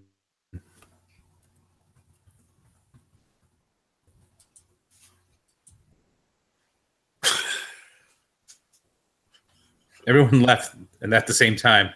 All right, so you and I are here, and we're live, but Lance isn't here. So I'm guessing that we're going to disappear from the feed in a minute. Yeah. I think. Oh wait, he's back. That was really Lance? weird. That is weird. Yeah, all of a sudden, like everybody was like, "We're gonna leave," and then all of a sudden, I had like nobody. I was just like, so I had to close out my thing and then come back. So all right, so I'm back now. Yeah, it was me and Forrest for a minute there. Now, is Kevin still with us, or is he? He came back. Sweet. All right. No, I'm not here. No. I'm not here. Yeah. Okay. Good. Anyway, well, that was fun. Not here. Kevin, you figure out your flight plans, and then let's try to corroborate them. Yes. Maybe. I can pick up that flight from Minneapolis and meet you in Minneapolis. Yeah, my flight. Here, this is really boring information for people watching this right now. All right, let's talk about flight information for a while. Let me pull up my my thing here. Where is? Going back on Sunday? What? What? Do you go back on Sunday or Monday? Sunday. Do you go back on Sunday? Correct. What time? Let's see. I fly out of Minneapolis, St. Paul at 7:27 a.m. on that Tuesday. So that's Delta flight 3296. On Sunday, I depart at 1:27 p.m. Delta flight what? Why do you care? Dear Delta, I would like to cancel my flight. I have reason to believe there is a large gentleman with a beard on flight. Yes. Ha ha ha. Who owes me paint. 1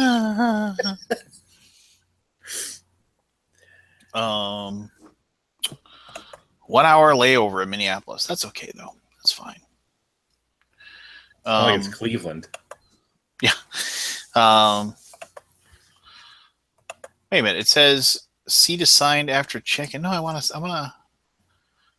Oh, no seat available. I can't. Yeah, Delta's so wonderful. Can I pick my seat? Nope. You get it after you check in and not before. So, yeah. Oh, you want to pick your seat? Yeah, that's $20 extra. Delta's doing that now too? Yeah. They got to get you any way they can. They got to squeeze. About $175 more to fly from Fargo than Minneapolis. Yeah. My wife recently went to Colorado with a friend of hers, and they flew out of Jamestown, North Dakota, and saved themselves like $200. Which is, yeah, like, and I was like, seriously? She's like, yeah. It's like, and you get there and it's like basically like a shack. And I was like, well, what's the security like? It's like they check you in and then they tell you to wait in this room and then they go to the next station and then they say, okay, now we'll check your luggage. Just like, and then then after they check everybody's luggage, they say, okay, stay here. And then the same people go to like the metal detectors. Okay, now you can walk through the metal detectors. It's like literally like the same three people that do every single job. But was that going to Denver? Did you say? Yeah, going to Colorado. Yeah. Yeah. So it's kind of crazy, like as far as how that worked, and then they have and the parking though, is like I'd say, well, that sucks because you got to pay to have your car there. And she's like, nope, parking's free. You can just park your car there. And I mean, admittedly, I mean, it's like an hour's drive, obviously, from Fargo, but if you want to save the money and just make the drive, there's that available to you. How many places they fly to? That's just it. I would have to look into it. It's one of those crazy things where it's like I didn't even know it was an option. I almost went to Jamestown College. I chose not to though.